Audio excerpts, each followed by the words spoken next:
to try and get your work into the industry. Yeah. And to me, the very idea of going up to people, talking to an editor and saying, "Here's my work.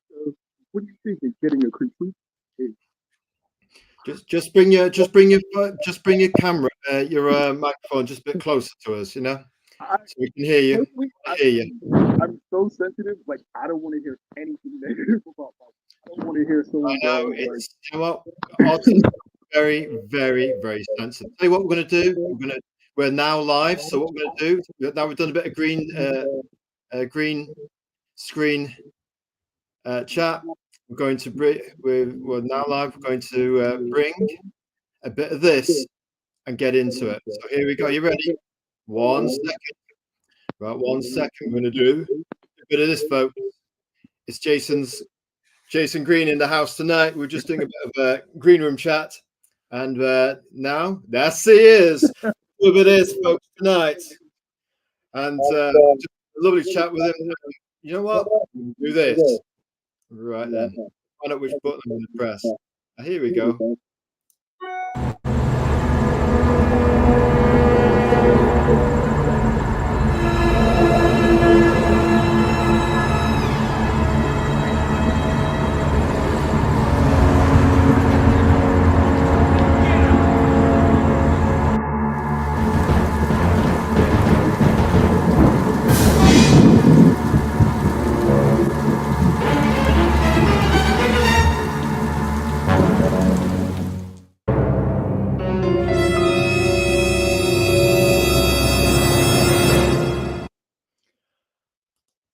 Oh yes, love it when we do that. Now tonight we have not only. Let's see if I've got. Here we go. I have screen on the screen just picked now so we can see it. I'll tell you what. Whoa! Before we get into the green, what we've got is the one and only Bianca Oshie. I think we've got back JK. Hear my sound waiting. Can you just check your sound for us, please? Echo. That's better. Right, Bianca Yamakoshi. Hello, folks, she says. Let's go for it. We have got people in the chat straight away. This one's going to be a beauty tonight, folks. I'm looking forward to this. So here we go. First of all, we've got Bianca Yamakoshi. Actually, let's get it right, folks. It's Bianca. Hi, Bianca. Yamakoshi. And Master Greene is saying hello there, Bianca. Hello, folks. Joining the Irish tragedy. Did we ever tell you the story of Azrael? Anyway, you don't want to hear about that. We'll talk about Azrael some other time. Don't spoil this. Talk about Azrael. So we've got Bianca in the house. Always good. We like her show of support, robust. Robust. One of our founding members of the 5 Pillars of Storytelling, and more about that in a little while. Who we got here? You have some feedback, Echo. Well, it is not I as such, Master Bear Marchand, and welcome to you, Master Bear Marchand, for turning up this Sunday evening. It might be that sometimes guests might have a little bit of feedback, might be part of the settings. We have a special setting which actually stops a lot of feedback, so it's usually not us. It might be. It depends, Sometimes people have different setups. Might have an iPad, might have a different. Yeah, sorry, folks. I'm an Android user, so. Oh, he's an Android user. Don't TV me. You're doing so well. Yeah, I'm poor. Sorry, man. The thing, the Android. Oh, we're just teasing you, sir. If it's ladies, we do tease them a little bit more. Yeah, bring it on. Like a bit of teasing. But yeah, Ben Marchand, welcome. He says hi all. Hey there. There we go. So I'm going to say welcome. I'm going to do my touch typing. Got to do it. Ever since X infected my fingers, my touch typing fingers, with dyslexia, we're on a hair streak. I don't know what X did to us, but you can't kind of tell anymore. I'm going to blame it in the fuselage of X. So here we go. Welcome to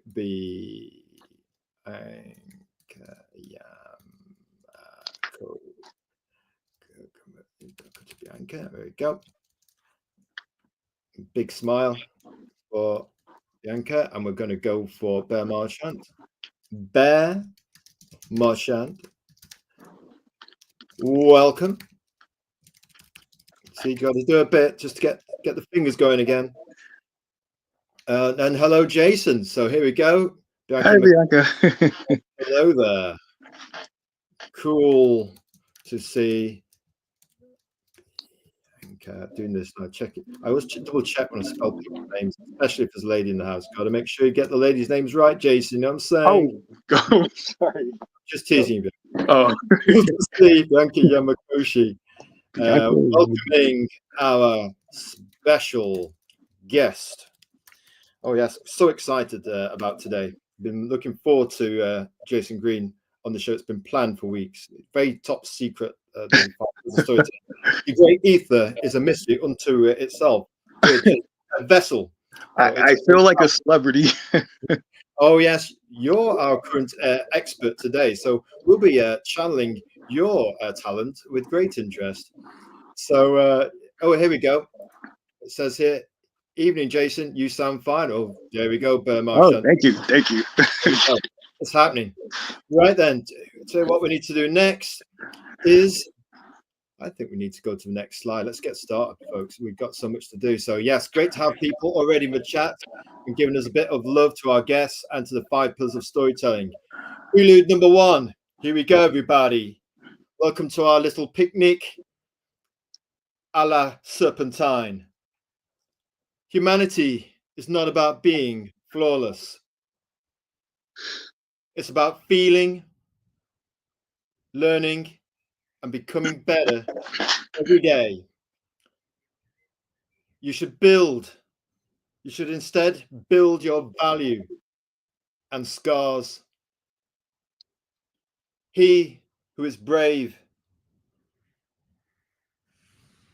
is free. Seneca, a famous Stoic and one of our favorites, we may add. Right then. Life hack.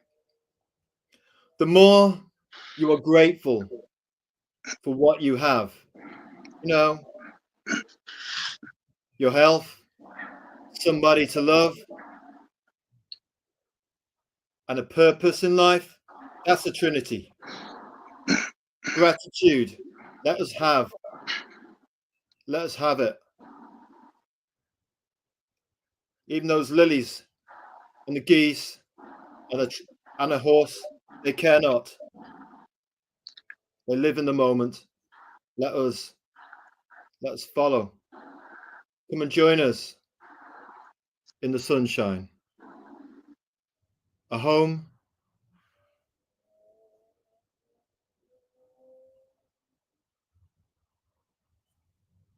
Right then. Bit of a nice surprise tonight before we get on to the interrogation. I mean, the discussion. Hey, Green tonight. We don't interrogate our guests. We just like to have a bit of fun with them. We've got to wind people just a little bit, but respect always. I plead the fifth. How to do that? I tell you what, it's beautiful having Jay Green on tonight. We're going to get into Sapphire Blur. Just such a concept, but life has some beautiful things that happen. Now we've got a couple of things to get through, and Bianca Gothic Rai Yamakoshi is one of our founding members, one of our founding partners. A brilliant partnership from the very beginning, and we're going to maybe read a bit from a very special post we made, actually, because she's recently celebrated 200 followers on X. A fantastic event, Bianca Yamakoshi. And it's not easy, when you're there and you're trying to break out, and you can go underneath the water, kind of just below the radar, and that's when you just need people to put it right there to the shoulder. Yeah. We can all do that for one another, yeah? Yes, absolutely. Shoulder to shoulder in life. So what's going on here then, Azrael? Today, we can announce that the 5 pillars of storytelling is going to have a marketing rollout for a change in trade dress. Now, we're not going to do it all at once straight away. I mean, you don't eat a box of chocolates straight away. Otherwise, there'd be nothing to look forward to. So let's explain what's going off. How do we speak in riddles, as we always do? Bianca's very much a part of what we're doing here at the 5 Pillars of Storytelling. She views this place as her home, and creative leaders that we have included over the last 2.5 years. We'll talk about everybody that's involved in the 5 Pillars of Storytelling in a moment. So let's have a little look at what we've got here. The 5 Pillars of Storytelling. It's art, comics, movies, games, and toys. And by the grace of Bianca Yamakoshi, she has worked flat out. This was a surprise to us. It blew us away on this. Well, we call this a prelude to a trade dress preview. It's custom pulp heat art by Bianca Gothic Noir Yamakoshi. She's used some of her work for our time for us to give us some custom artwork, which just, you know, when you get given a gift, sometimes you can scream your head off and jump around like maybe a chimpanzee. But in some cultures, when you go absolutely quiet, that's the ultimate in respect, because it hits home. And that's what this piece of artwork, when this was sent to us, we're thinking, is this for us? No way. Surely it's for somebody else. It's that moment of realization when you realize, no, you open up this present and you realize it's actually for you. So this was very humbling. And just when you think you're humble, you look at somebody who's done something for you as a gift, because they're community, they think of this place as their home. Every Sunday, people come. We've had 31 episodes, 32 today, where we're sharing creative leaders and making them feel appreciated and loved and cared for, and let them know they're not alone. So this is something we're still trying to absorb, that somebody would do this for us and for our show.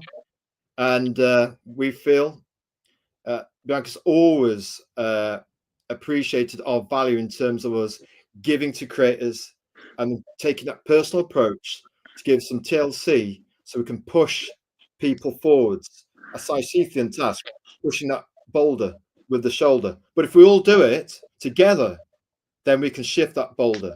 Doesn't matter about Team Blue and Team Red, Absolute Batman 8000. We've got Absolute Jay Green. We've got Absolute Bianca Yamakoshi.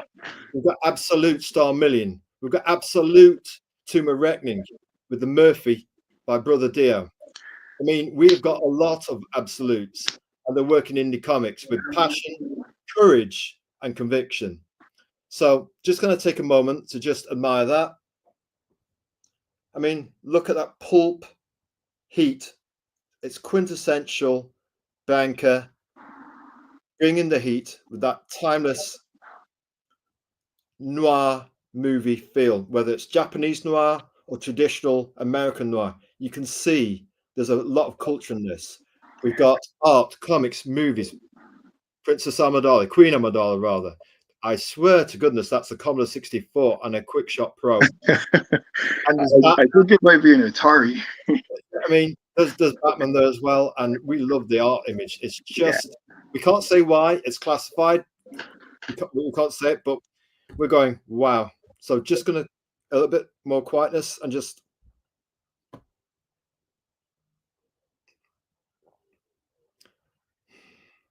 You know when somebody just smashes you in a good way? Blown away. Bianca.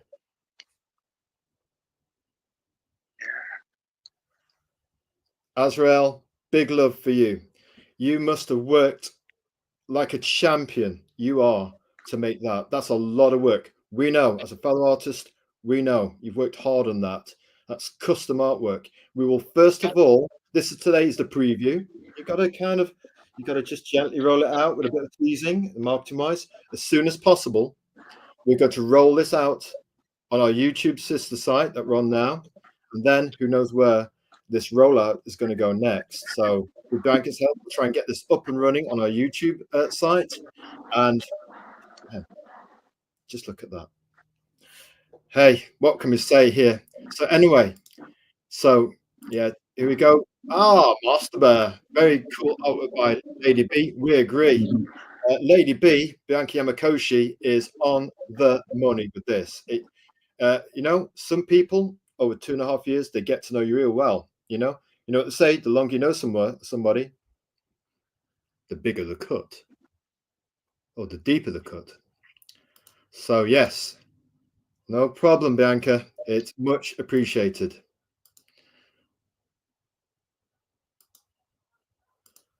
You are very welcome, Bianca Yamakoshi.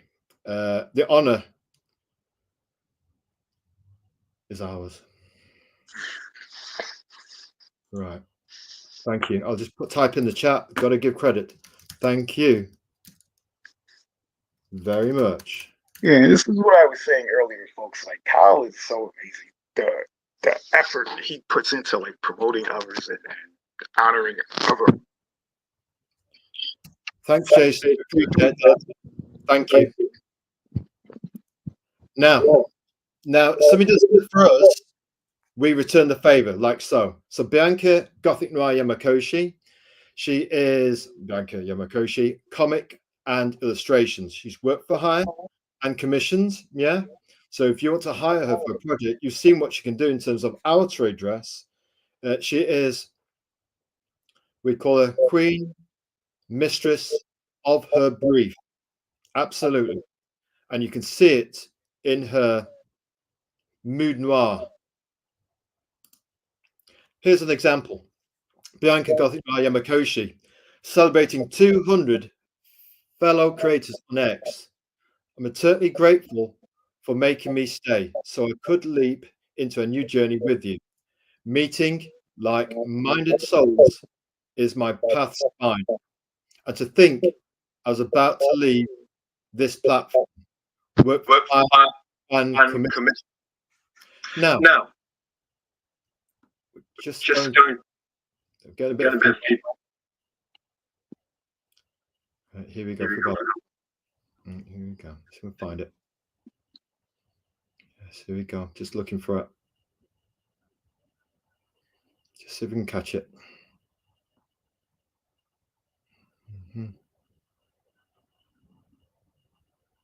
Here we go. Just looking down at our X feed. That's the wrong one. I've gone past it. Right. Just see if we can find it. 1 second, folks. 1 second. In for a penny, as they say. In for a penny. Let's see. Let's have a look. Here we go. Let's have a look. Looking at it. Creative Leader Saturday. Here we go. This is the one I want. Right. Do it indulgence, please, Jason Greene, and we'll get to you soon enough.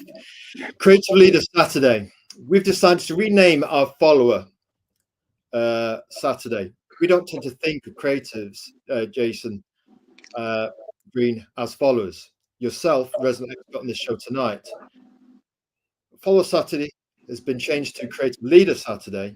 We don't just recognize new followers, but remain loyal to readers that help us found the 5 pillars of storytelling, such as A.C. Pritchard, or others like Sudhir Philip, who says that we were his first to follow. That's Whiskies. Celebrating 200 fellow creators, we say congratulations.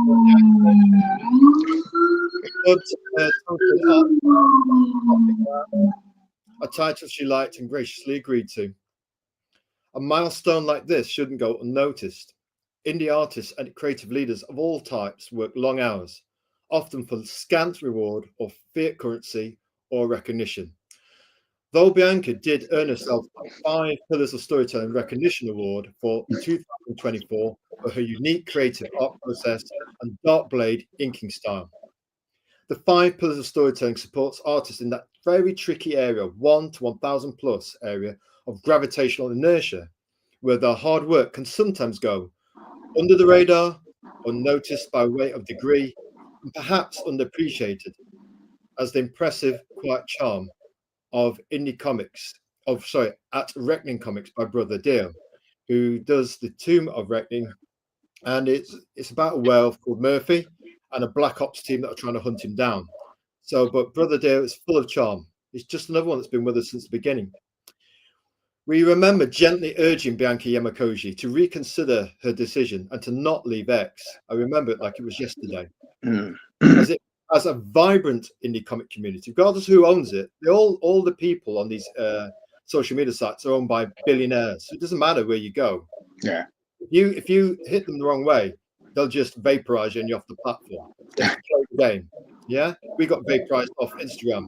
They want our our phone number by way of extortion, but we'll get back to them because Spencer Millage gave us a really nice comment, as did Bianca, on our battle of the jaws. You know, guys always comparing the size of the jaws or chins. We had two lovely comments and we want them back, so we need to get our account back, but we've got to surrender our phone number, which was we'll grin and bear it. So anyway, so we urged Bianca not to leave X, as it was a vibrant indie comic community with thousands of indie comic projects catching our sironic eye, and thousands more that have eluded even our gaze. Ergo, way beyond our wildest dreams when we began the 5 pillars of storytelling over 2 years ago. So Bianca decided to stay, and that made us think that, you know, maybe this community is worth hanging around ourselves, because we've seen thousands of projects, people trying the best by way of courage, passion, courage, and conviction. You know, we can support one another through one platform or all the platforms, you know. So anyway, value and support are complementary synergies. Bianca's valued our value in terms of our promotion, and then we support her and other artists in a kind of reflective cosmic mirror of sorts. So as we give support and recognition, creative leaders call us a home. And thank you, Bianca Yamakoshi, for calling this place every Sunday a home for creators, for creative leaders such as yourself, and give robust and enthusiastic support of our presence here on X and our sister site on YouTube. Bianca's certainly been leading the line with robust support. It's yin and yang, isn't it? We give to one another, we support one another. A rising tide lifts all boats. So thank you to Bianca and many other creators who support our promos, Art Thursdays recently introduced for portfolio work for hire artists like Bianca, and our in-depth chats with creative leaders on Sunday. The support is massive and it is humbling for us. It's not an I, it's a we. So art and social media have something in common. A lot of people don't know how to do it. They might do the art, might do the marketing. And Jason Greene and ourselves were talking about this in the green room just before. You know, it's easy to sit in your little studio and work. Talent and hard work, unfortunately, are not enough. And we shall talk about it more in a moment. Yeah, if you're working hard, brilliant. You're ahead of us on the drawing board, because we need to get back to our drawing board. And we will, as night follows day. So yes, art and social media have something in common. It's a Sisyphean task to grow your art and your social media. And that's where the fulcrum shift of many shoulders to the boulder of communities can amplify and lift up creatives, all of us. A gentle word here, shining a light there. Yeah? Energy. Just look at the prodigious Vaughan Coleman, Fine Nomanova, brings such vibrancy to our indie comic promos. It's hard not to put him there front and center, because his energy is tremendous. Check out our live chat. Vaughan Coleman, by the time he finished with us, we were hanging by a thread. Very emotive interview. You got to see it, folks. Go and watch one of our back issue chats with Vaughan Coleman. Just what a guy. He's his mother and father's son. You just got to see it. We're not going to talk about it. Just gets us right there. Got to see him. He's certainly one of those bright, young, prodigious talents at the wild frontier of indie comics. So yes, we would say, yeah, consistency. Look at John's Longbox. We remember when he had 800 people on YouTube. We helped him get to 800 on YouTube, and then he's what is on now 1,600. Yeah. And consistency is turning up every day for an indie comic promo. And who, as a first timer, blew the doors off our live show was none other than John Long at John Long 1983. And funny enough, what are we wearing tonight, folks? Look at this, the heavyweight, a t-shirt. Looks like we're doing a bit of double whammy promo with Bianca Yamakoshi on a new trade dress and lightning strikes as well, because we've got the heavyweight, a book we first encountered on a webcomic, and he's gone done himself a website, got paper copies published, and hey, he's on alternative social media sites as well. He's getting it going. He's got his wife behind him as editor, working shoulder to shoulder with him. It's a brilliant partnership, you could say. And we just received his paper comics a few days ago, and this t-shirt tonight. I just thought we'd do a bit of what we call this, a bit of promotion. We just can't help ourselves promoting, and it's a very nice t-shirt. We do like cotton. Polyester not so much, but this is a lovely cotton t-shirt with a bit of Egyptian. How do you describe this t-shirt? Swirling conspiracy against a dusky Egyptian background. Boxers with golden blood and nose-crunching action. So, John Long, this t-shirt, thank you very much. We're going to wear it 1 or 2 shows just to give you a bit of a low. We were actually walking around town doing shopping. We were walking billboard for you. We'll just wear the t-shirt, no payment, don't want anything. We don't want YouTube to take it. It's just a free gift, YouTube. Don't panic. Hey, come on, YouTube. Don't look at me that way.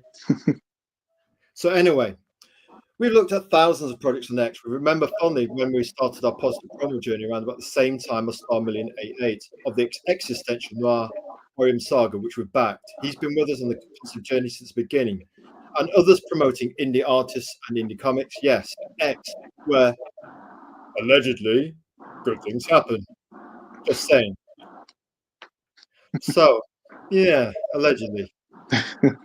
And even if someone uses another platform as their base, they can still aggregate their fellow creatives over a handful of social media sites. X, YouTube, where we're building some momentum. Facebook, yes, where we're tentatively putting our twinkle toes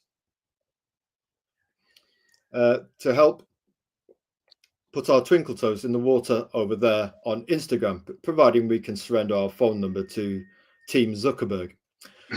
Don't mention my name, Azrael. You don't do any of that stuff on this show. It's a family show. So it's basically what we're trying to do is help people find work for hire and indie comic projects for commissions. Yeah, that's why we do the Thursday Art Portfolio Day. Whether it's dark heroes or dark Western horrors, Bianca Yamakoshi, we think will be a good fit. So that's why we've got Cyclops up, son of Jack the King Kirby. You know, the guy that created all those universes and doesn't get any credit? Break your heart. I mean, if the comics industry can treat him like that, why would you want to work for the comic industry? If you go there, the comic industry or the not so big comic industry anymore, you would say, if you're going to make a deal with the devil, carry long silver spoons. Right then. So ultimately, it's about meeting like-minded souls, as Bianca says, to voyage to new journeys. And yes, to think. And yes, to think. We're glad Bianca Gothic Noir Yamakoshi opened the commission and worked for her, changed her mind to about to leave this platform and stay. We advise creative leaders to aggregate their social media as jigsaw pieces as part of a greater picture, i.e. the cover lid to that said jigsaw box. After all, they're all owned by billionaires, right? So, the last little bit. You're invited to Scrollers, 50,000, mostly positive posts, folks, and join our storytelling community, a home for fans of art, comics, movies, games, and toys. And as we go forwards, we're doing a new trade dress, thanks to someone special in the chat tonight.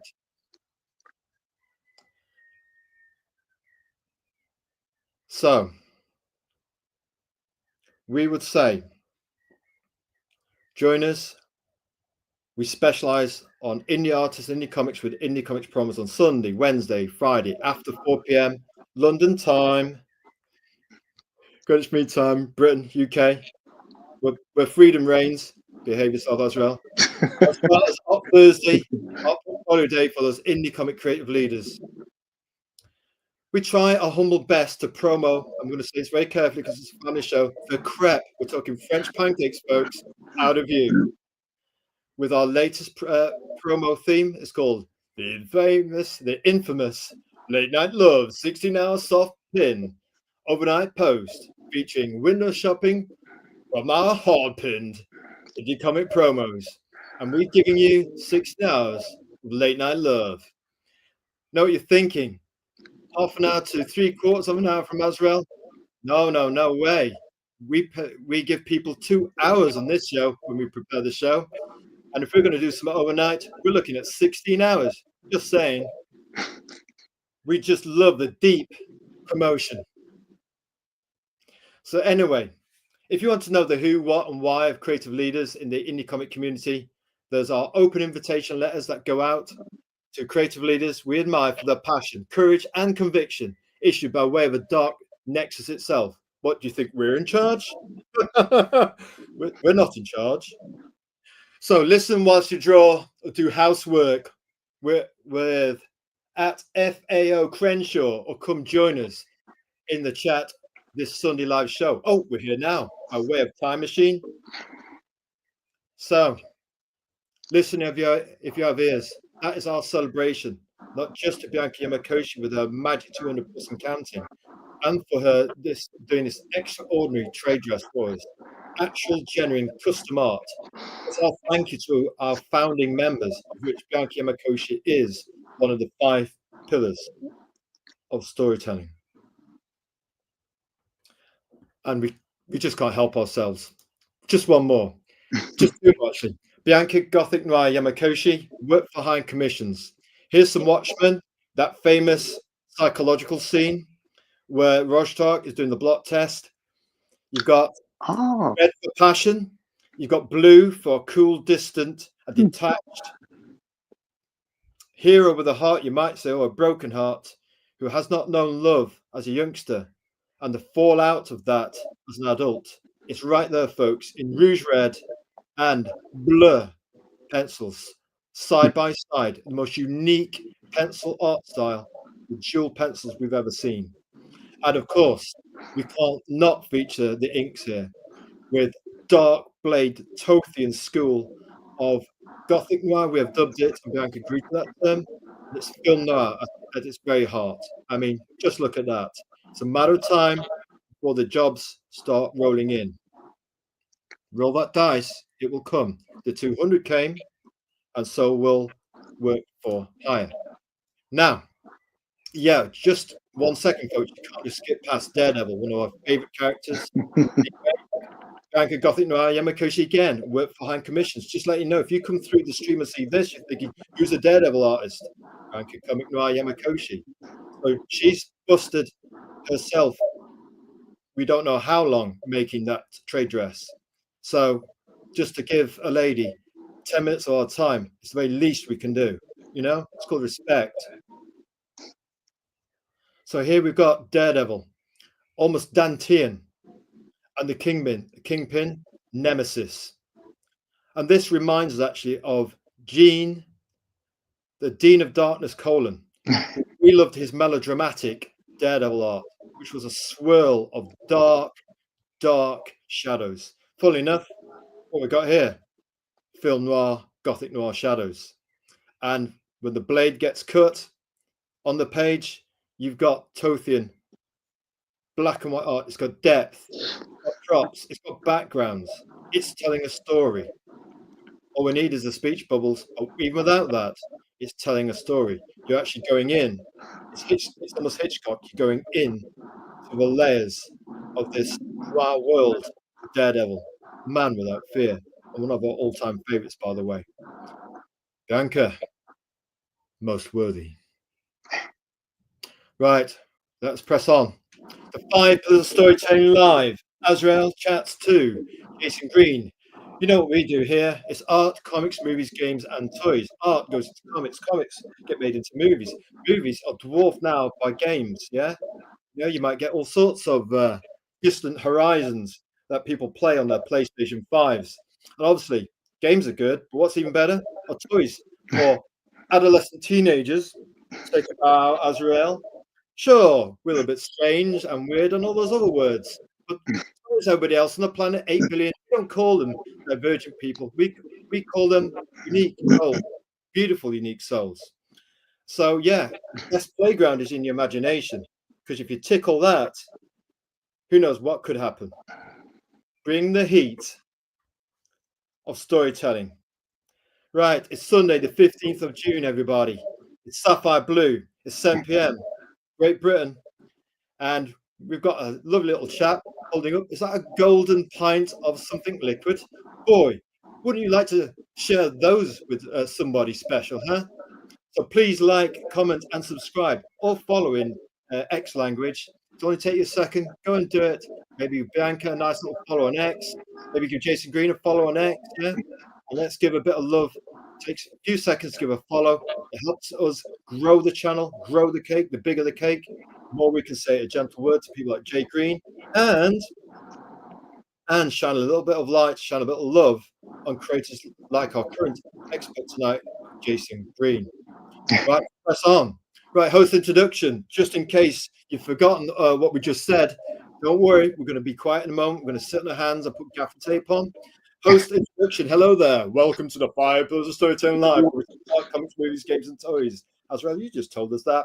I'm your host, Azrael, and my secret identity is Carl Prometheus, storyteller, artist, promoter of indie creators, indie comics, and we're doing our humble bit to help grow the indie comic community. But it's not an I, it's a we. All shoulders to the boulder. Let's move it. Let's beat those inertial forces of abyssal darkness. Our style is universal. It's not corporate, folks. It's personal. Our style is universal. We can be watched by creative families, creative adults, and the younglings. Our motto is to listen, learn, and share. Inspiring quote: comics are an international language. They are across boundaries and generations. Comics are a bridge between all cultures. Osuma Tezuka. How about that? You wouldn't believe that we had a migraine coming just half an hour ago and we beat it off with some food and liquid. How about that? No more glittering eyes for us. Hey, it's what happens when you try to bend time and space. It's tough, but we're going to do it. Right then, Psychic Girl. Guess No. here we go. We're going in. He's not going to say nice things about himself. Jay Greene 2433 at ashwriting97. Following this one for a little while. Writer, artist, creator of Sapphire Blue. Seal of approval from Holly Nichols, fashion illustrator herself. 3 million followers Holly Nichols has on Instagram, the place that Vogt as well, for daring to say 7 nice things about creators. We can't help being enthusiastic, you know. It's a guy thing. We like little puppies, aren't we? You know. Anyway, less about that. Let's move on. Available on Global Comics, the indie comic platform of choice. Yes, he is. We know because we've backed the first one of Global Comics. Jay Greene, we've got the first one. A few more of those. Also available on, so Global Comics is the indie comic platform of choice, but Amazon, available on Amazon, the biggest indie comic shop in the world. Very smart, aggressive business sense Jay Greene has, because he's on the Global Comics platform, indie comic platform of choice, where they put the indie books next to the big boys and the not so big boy comics. Yes, so actually they give you parity. We like that. So you could be thinking, right, I'm looking at Absolute Batman number, what's that, the 14th version of Batman in the last 70 years? You see Jay Greene's book about Sapphire Blue, you think, you know what, I'd like to give that a go. It's actually cheaper than Absolute Batman. Why not then, yeah? Right, wait a minute. We've got some chat comments here. Would you, before we finish the love, hey, we're not going to give Jay Greene the love all in one go. The time, enjoy the moment. Let's unwrap Jay Greene nice and slow. Let's build up the moment. You know, it's more fun that way. You know what we're saying? Yes. We'll get on the psychiatrist out in a moment and talk about his father. But just for now, we're going to do a chat more. Right, here we go. So we said thank you very much, Bianca. Here we go. All right, and we smiled, and then crikey, avalanche of comments here. Right, here we go. Bianchi Yamakoshi, you deserve it, kid. Thank you very much, Bianchi. I'll tell you what, it's good job we've got our ears covered. We're quite shy, actually. We end up with crimson ears. We blended crimson ears on the beetroot. We had a smoothie just before we came in a few hours ago. Just on smoothies. We're losing weight. It's across the waistband. You never know, we might end up, Bianchi Yamakoshi, with the waistline of a teenager as well. So, we take the kid and enjoy the fun reference. We like actually charming and witty in the chat. We like that. You've earned it, Azra. We say thank you very much. Thank you. You're most kind. We've earned it. Well, we're trying our humble best. That's what we're trying to do. You know, we're trying to lift people up. That's what we're trying to do. Yeah. So we've earned it. It's very kind of you to say that. We just want to make a little bit of difference. It is not for I. It's by way of guiding star. Our mortal calling. We must obey. Good things happen in X after all. We would say so, by way of beautiful trade dress beyond imagination. Sometimes you're so awestruck when you share that moment, you kind of somebody else, me? Actually, it was for us. I'm just, you know, when you get blown away? Well, we were. Just poured some coffee and we'll be sketching soon. Bianchi Yamakoshi, you enjoyed that coffee and more sketching. One of the hardest workers in indie comics that we know. I tell you what, you know, you get to the age of 29 and you can still learn something from other indie creative leaders about getting to that drawing board, you know, an example to all. So, you know what, a few more unboxing videos and we're going to get Brett's advice. Brett Parker got on last week. He said, come on, Azrael, don't be perfectionist. Just get over there and make a start. We agree with Bianca and Brett. Is John Locke? Actually, is John Long in the house? I hope he is. Whoa, wait a minute. Whoa, here we go. Say what? Is John Long in the house, Bianca? We think he is. We have got the one and only John Long, nothing but love. Here we go. We're going up. We have got the heavyweight on our chest, John Long. We've been wearing this all day, shopping and such forth. I mean, we've got quite a few people looking at us and wondering, what's that? And, you know, a few nerdies out there looking at us thinking, that's cool. It's not Spider-Man, it's not Batman, but what is it?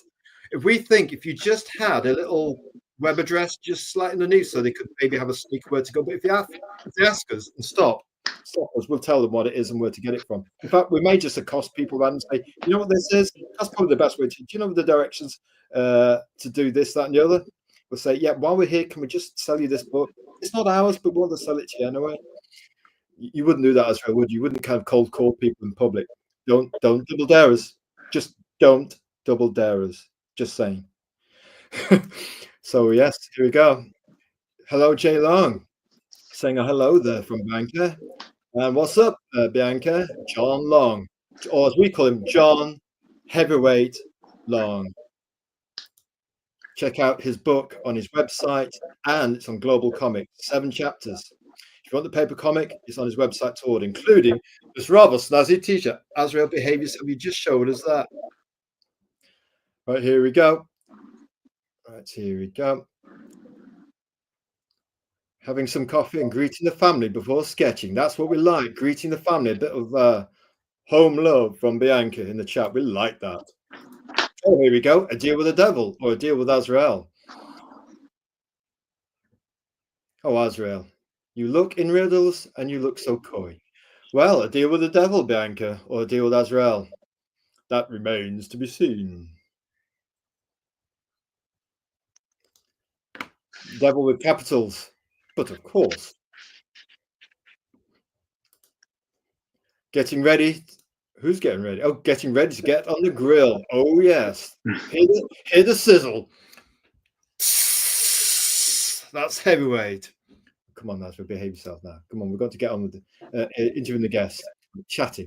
What we've got here. You are killing them with that t-shirt. We'd say so, John Long. I tell you what, we're going to do a bit more wearing on this on the next show and the one after that. We might make it a week-long promo. You know what I mean? It's and it smells good as well. You know, when it got that new t-shirt smell, just a little feel of it. That feels good as well. Yes, modeling it nicely there for the camera. Okay, we'll stop putting on. We'll behave ourselves. Azrael, what you like tonight?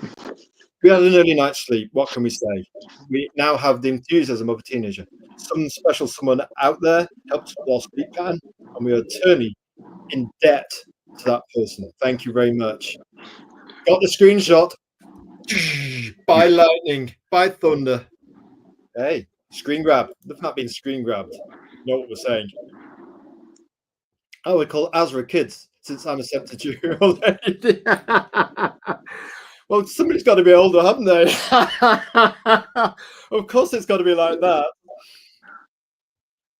Yes, well, that is certainly the comment of a chat window. I tell you what, there's nothing like being beaten by a lady, is there? They win every time. But us guys, we like to at least resist a little bit. Okay, touche, Bianca Yamakoshi. You have a great sense of humor. Your energy is in chat tonight. Not sure if the force is with me, Bianca Yamakoshi, but the force is definitely with you. Lovely comment. I just do a laugh out loud. Bianca, you charmer, you, and a big cheesy smile. So yes, lots of, I've got to say, what we've not even said welcome to John Long in the chat. Saying it out loud is one thing, but why don't we actually put it in the chat?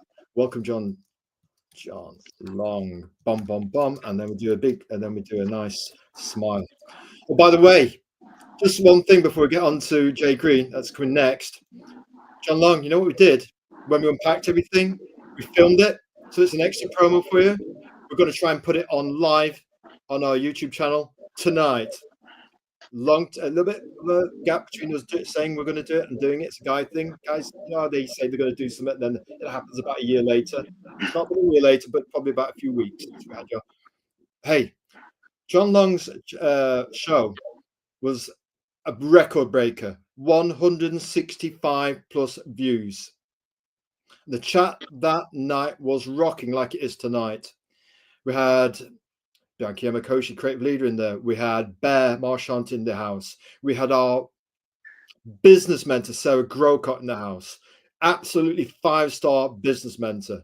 Maybe we'll have to get her on the show sometime. That'd be a good idea. So Jay Greene can watch that episode and think, right, I've got the art side, I'm turning up for the battle, but what about the business side?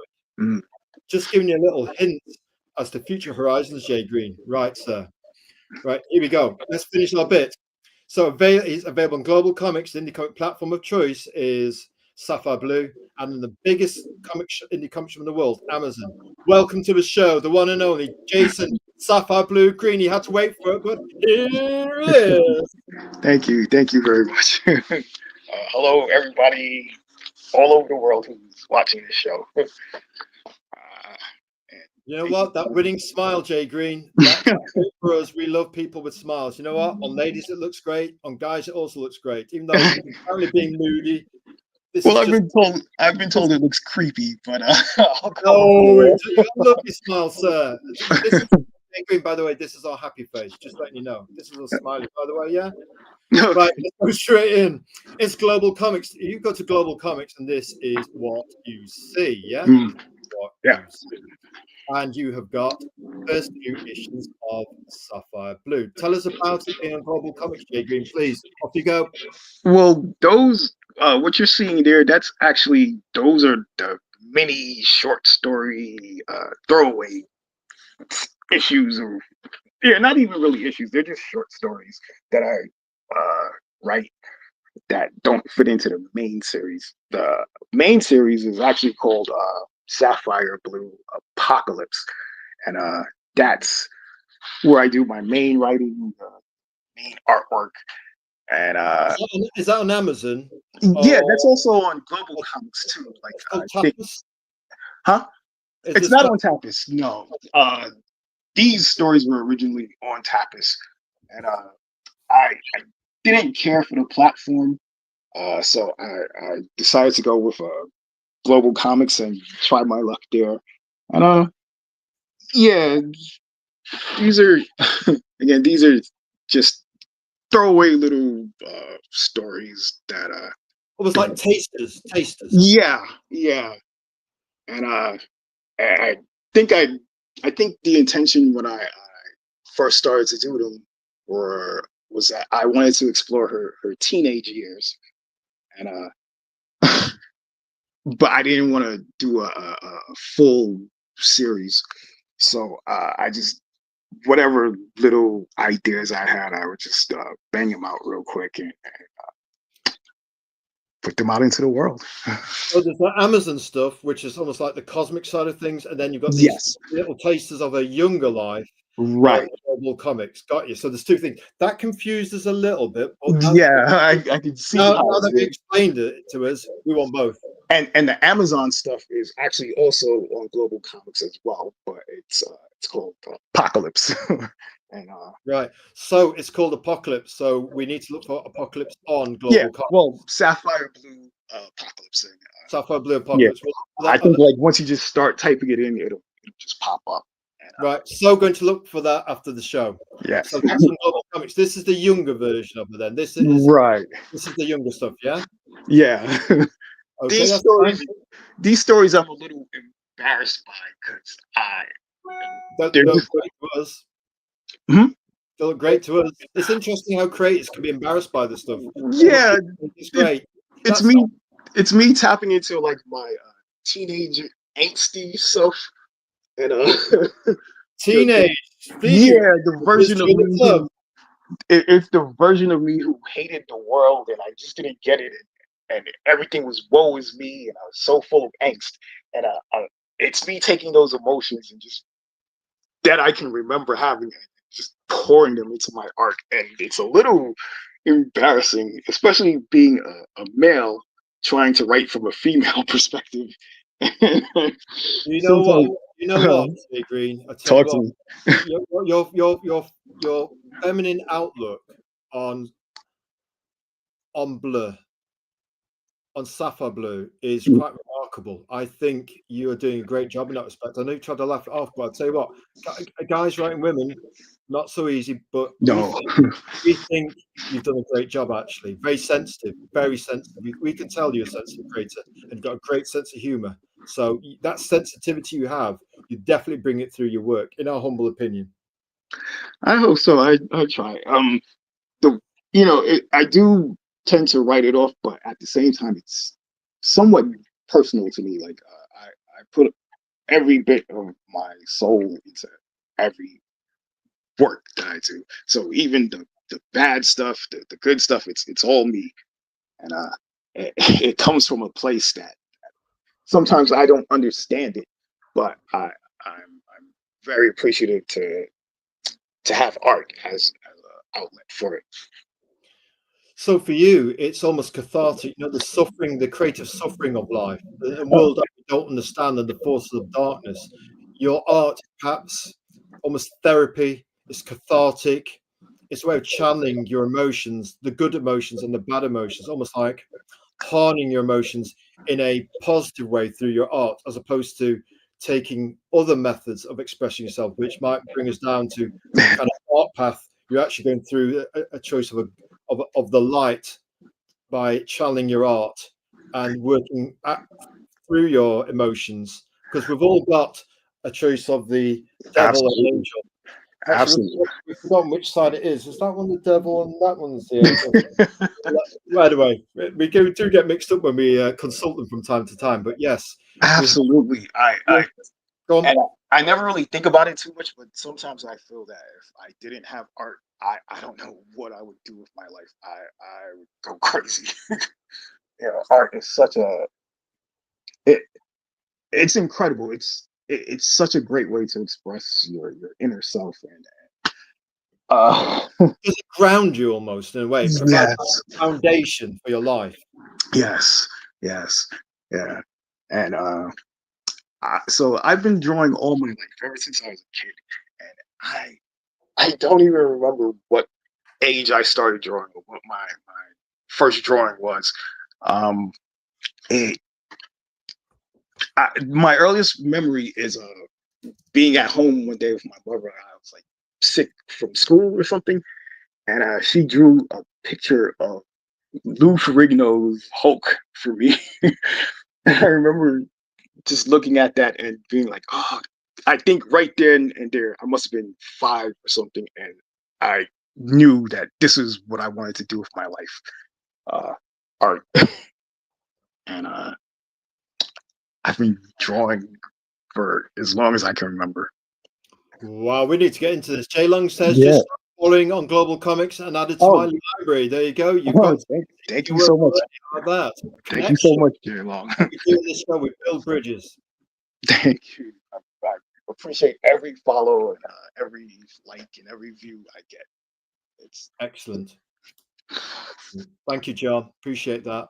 Really do. yes, thank you, And John. next, what's this? Comixology. We've got Oh no. Psychic Girl Book 15. Tell us about this. You actually got a blur, Sapphire Blue on. That was my first series, my first indie series that I ever launched, Psychic Girl. And I feel that it's a little bit of a ripoff of Emma Frost. A little bit. Yeah, I think I'm not even sure where the actual idea came from, but I remember I had just recently read Grant Morrison's X-Men run for the first time, and I felt. Oh, I'm sorry. Were you saying? No, I'm Um. hearing you. Oh, okay. And I just fell in love with Emma Frost, and I was like, and she stayed in my subconscious, and I kind of created this character that was like a teenage version of her, going having misadventures and whatnot, and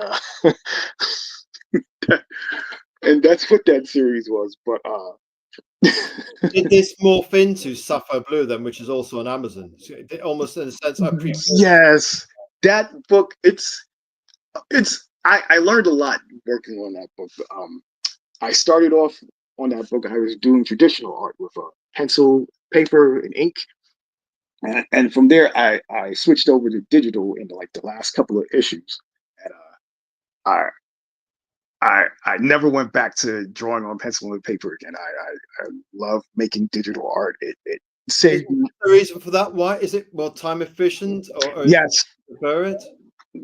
definitely time efficient, and there was also it allowed me to lose my fear of experimenting because when I used to go out and buy art supplies, that was money. I had money and time I had to invest, and I had to get the work right because I only have this one bottle of ink, and if I mess it up, I gotta go out and buy a whole new one, and maybe my money's not that good that week, and I just lost that fear of experimenting and playing it safe, and when I went digital and just everything, the whole world just opened up for me, and I just love it.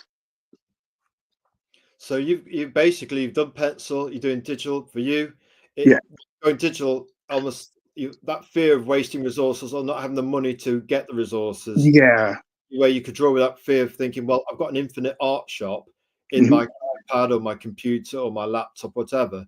It's like you've got this universe, almost like a TARDIS universe of art materials all in one shop.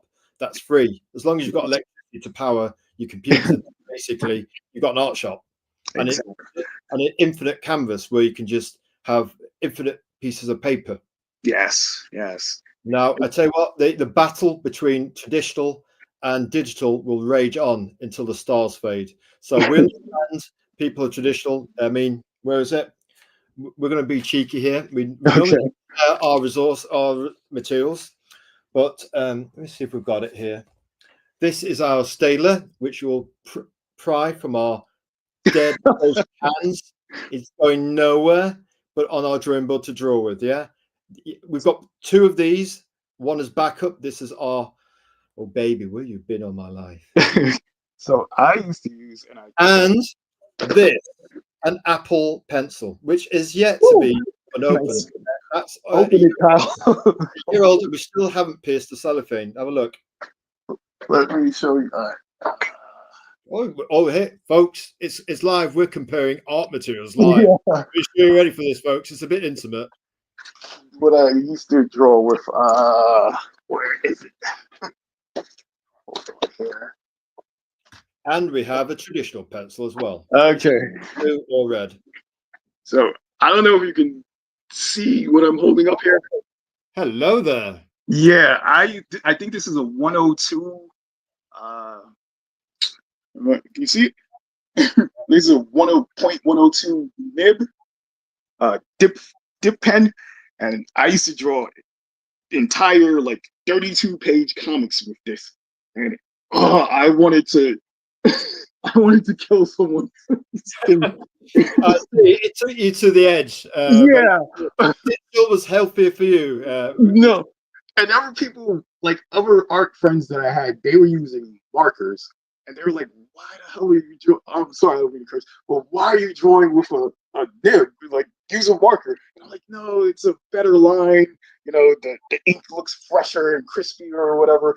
But the the amount of problems this thing would give me, oh my gosh, I don't know how I did it for years. You know what, Jay Green? I think what you're saying is every artist is a teapot with the right kind of lid for them, and your lid for your teapot is digital. For Bianchi Yamakoshi, it'll be a pencil. For us, you know, we're not going to stray from our, What what have our I seen? but we will use digital for efficiencies. We feel efficiency is something that I we all learn from. It's I something. want to start a church, and I want to start a church and bring everybody into my way of thinking. I want to, Church, that's what we want. Isn't it? We need a indie comic church. yeah, I want to convert people to. We want to convert people to digital. We are after the efficiencies. We know you want to do more comics so you can get more money. You see, if you got Yes. more and bring in the money, we know what you're saying. Right, 5 questions, Jay Green. We're going straight in. Let's do it. Let's do it.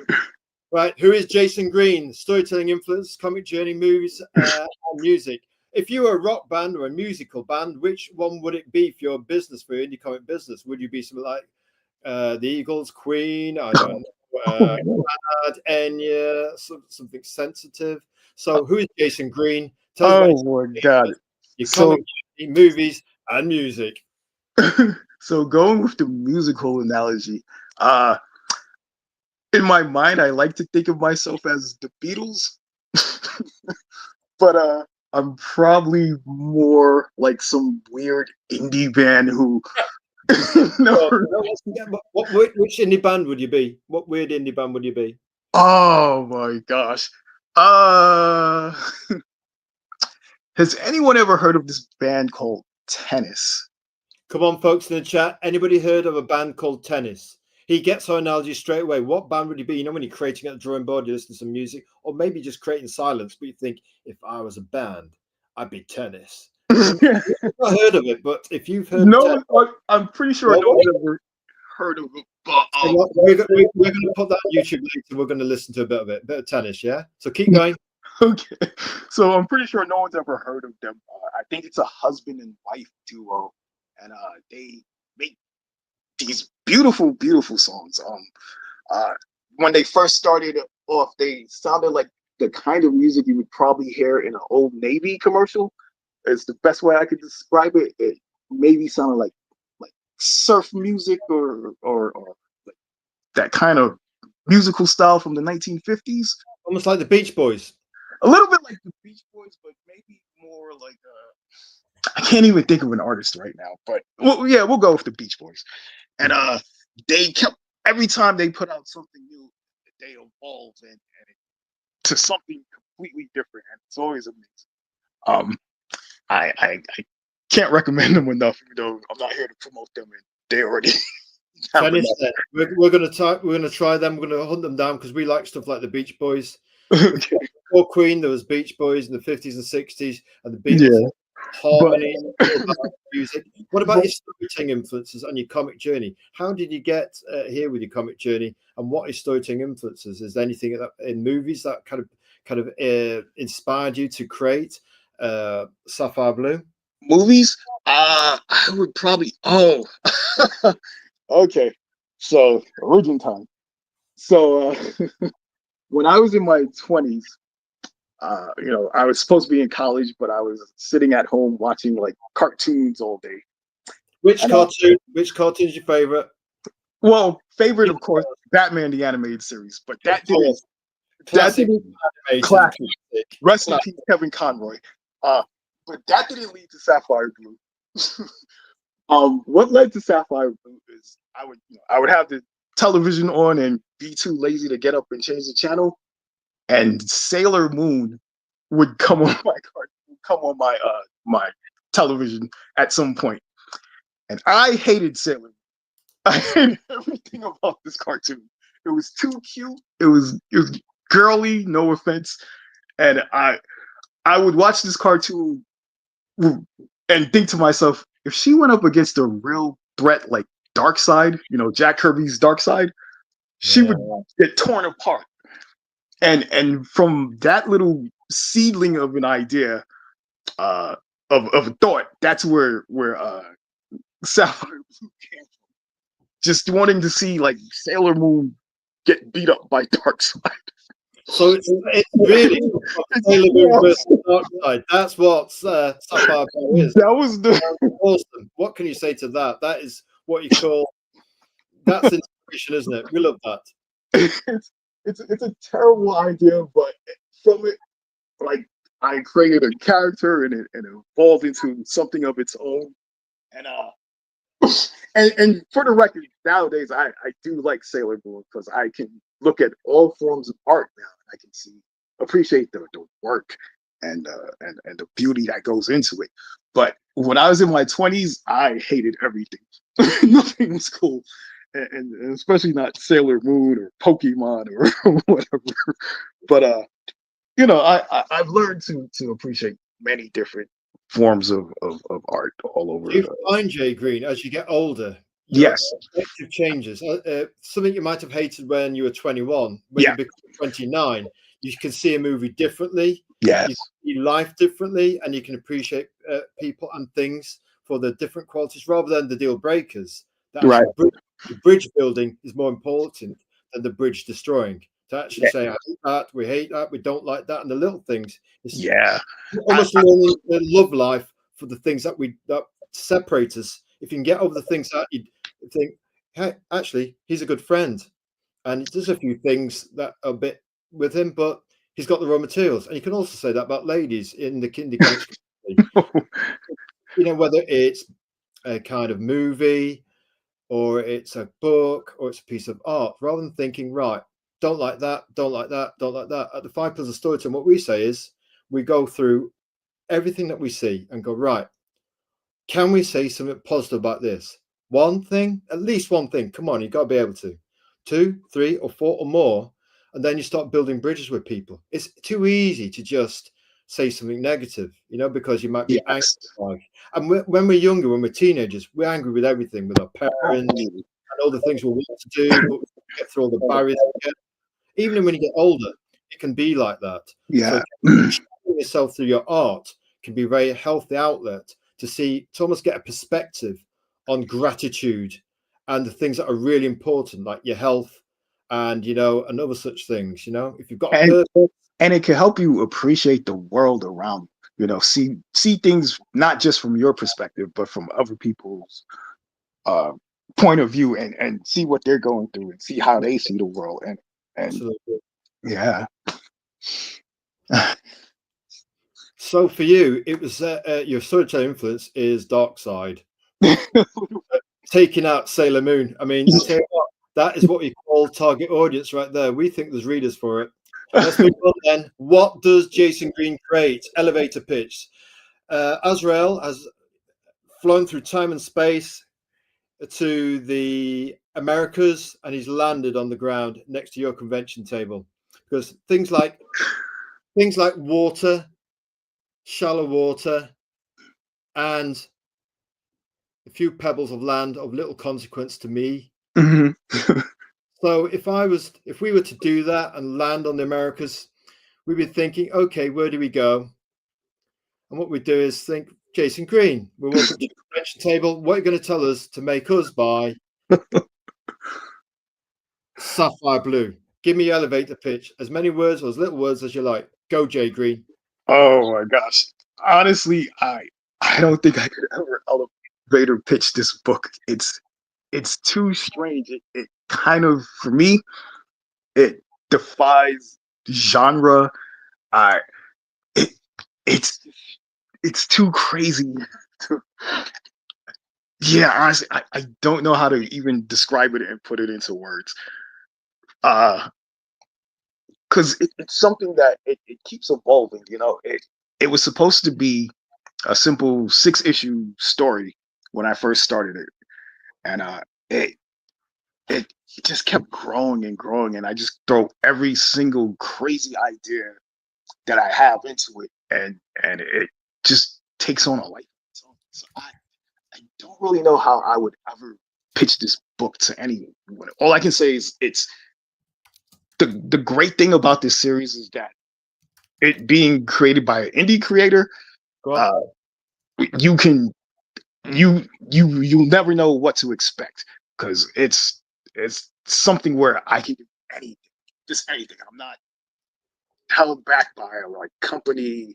Uh, um, Are you suggesting you have creative freedom and that you've not yes, been trying to that's deal what with I'm the devil saying. along silver spoon, Jay Green? You haven't sold your soul to the devil. How can this be? Yes, You have freedom to soul absolutely, the universe and manifest absolutely. dreams. I don't have to do a infinite crisis to reboot the Hey man, universe or whatever. Matt, it's going to go down in the chat tonight. We talk about Christ on Infinite Earths. It's a touchy subject. And, I'm sorry. 25 years of comic history just vaporized. Azrael, let it go, man. We're going to take it over. Where's that table of a swivel chair? It's going over right now. There's going to be a barroom fight in the attic right now. Oh no. No, dude, no, seriously. As soon as they did that, Bobby Ewing in the Mhm. shower, and he's Oh, Jr. yeah, because he went to Yes. Hollywood, didn't work out. So Bobby Ewing, second Mhm. season, he's in the shower, don't know what he's doing. Let's just say he's crying in the shower. Let's call it that because it's a Universal show, and it's the whole previous season had to be written out as just a dream while he's in the Yeah. man. Christ Oh. and Earths, Marv Wolfman and George Perez, God bless his soul. What did you do? Yeah. Should have left it at the Teen Titans and would have been just fine. Yes. We're calm. We're fine. Everybody's fine. You're all right in the chat. We're fine. We And just and don't get me wrong, we got some great stuff. Like we got Batman Year One, which I absolutely love. But Miller, Massacelli. Amen. yes, but why, DC? Why did you have to toss out all of that beautiful history, that weird, crazy history? There had to have been another solution. But You know what? Do you know what? We've actually found somebody who cares more about that than we do. We thought never happened on the show. We've got to keep that on the straight and now. But just hearing you talk about it, we're going to have just one show and invite you back just to talk about how just we feel about just to talk about all of our 3 hours of that 45-year history vaporized by the hubris of one writer. Hello, Genuine Comics. You're right there in the chat. We're just talking about Infinite Earths. It's been quite cathartic when you get it out of your system. Yeah. Blowing the doors off the Christ Infinite Earths because somebody else did before us. And I'm sorry, I don't mean to. Oh no, we want to hear it, brother. You I'm let pretty it all sure. out. Get it I'm, out of pre- your system.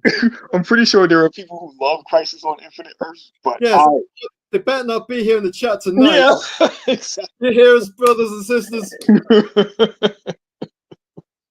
It's not even a real story, but never mind. It's not even a real story because Batman apparently knows that he's the only that can remember, and even Superman's forgotten that he's previously.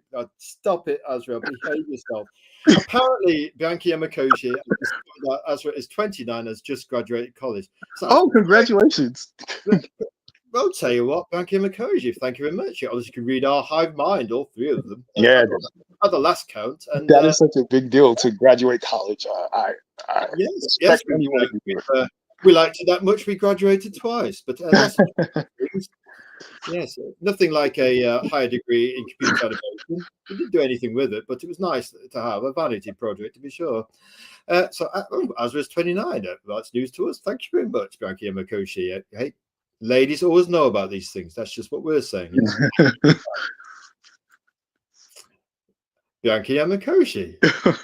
Question. Well, we do have a question for you. Can you explain the kind of a Fallout fake advertisement? What do you mean by that? We were like, was it something Jay Greene said?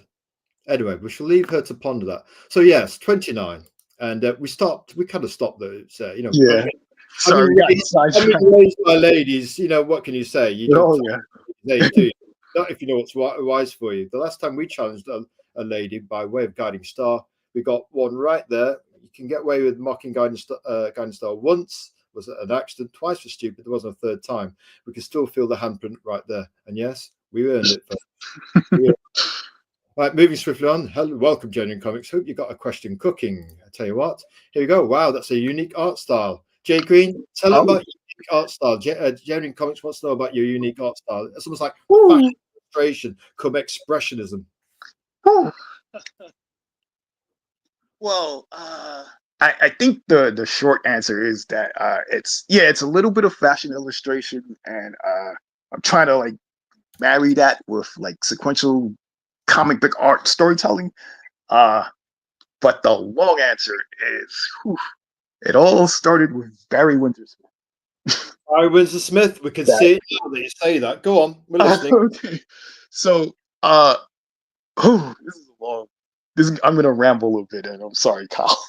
This show is all about rambling. Let's do some rambling. Let's rumble some rambling. So the first time I think I saw Barry Windsor-Smith art, it was probably maybe Weapon X, I want to say, or maybe his X-Men stuff in the 80s. Yeah. And I was like, oh, I like this guy. A couple years, sometime in the 90s, Marvel did a reprint of his Conan the Barbarian stuff. And I picked it up. I was, I liked, the movie with Arnold Schwarzenegger. And I was like, okay, let me try this Conan stuff. And I was shocked because it was his early stuff, right? And when he first started on that series, he was a Jack Kirby imitator. And I was perplexed. I was like, how did he go from this to Weapon X? And like I was just obsessed with this question. So I read everything I could about Barry. And through him, I learned about other art movements outside of comics. I learned about like the pre-Raphaelites. Through them, I think I discovered Art Nouveau. I don't know if I'm pronouncing it. Well done, sir. Yeah. Very good. Yeah. And if you're looking at Art Nouveau, you have to look at Alphonse Mucha. And this guy destroyed my mind completely because ever since I saw his work, I've wanted to be him.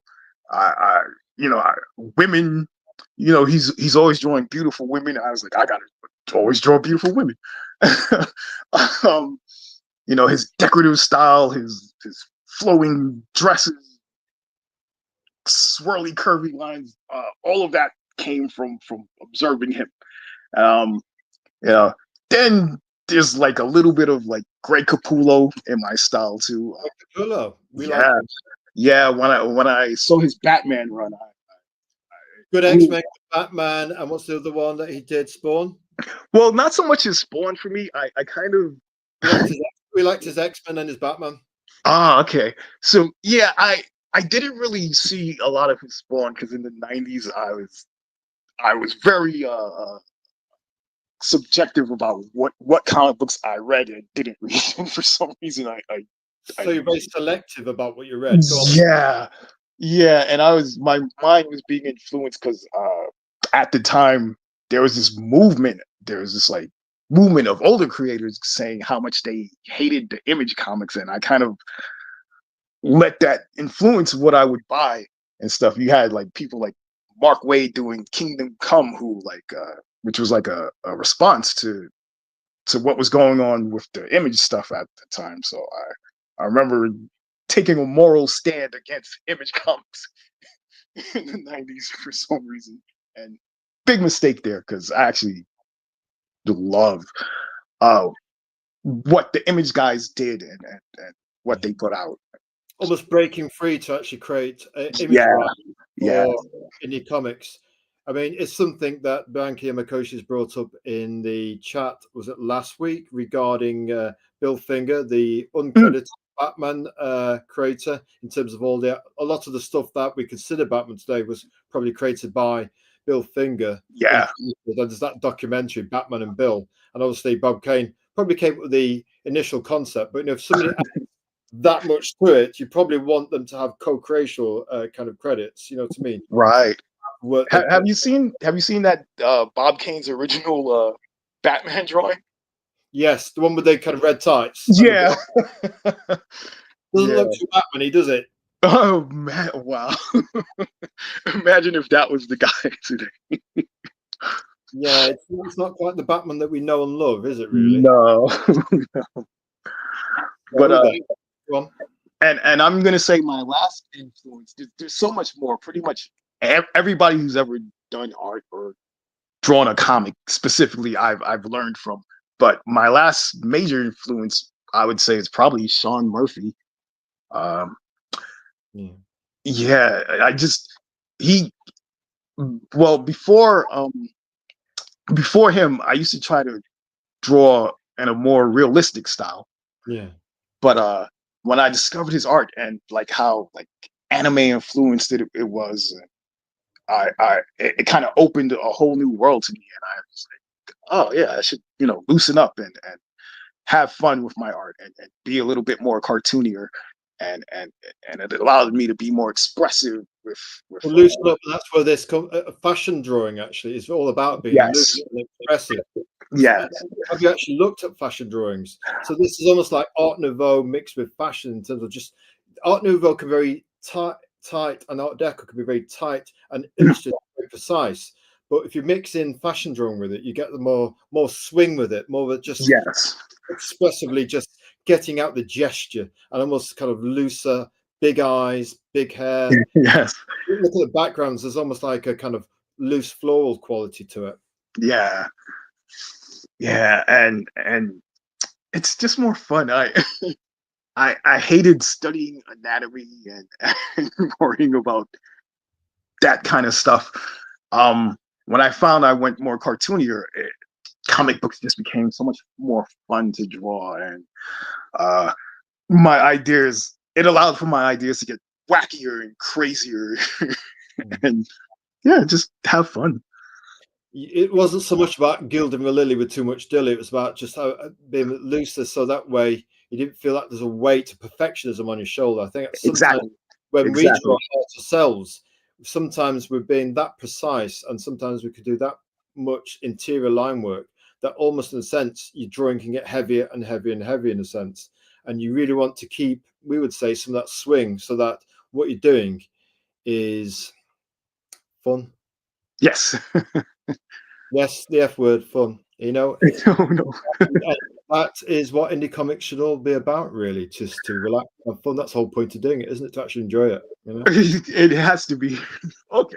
Tell us about this cover, please. This is everything about Sapphire Blue that we like. It's a strong female lead, elegant, and we just like the flow of the writing that you have, you know?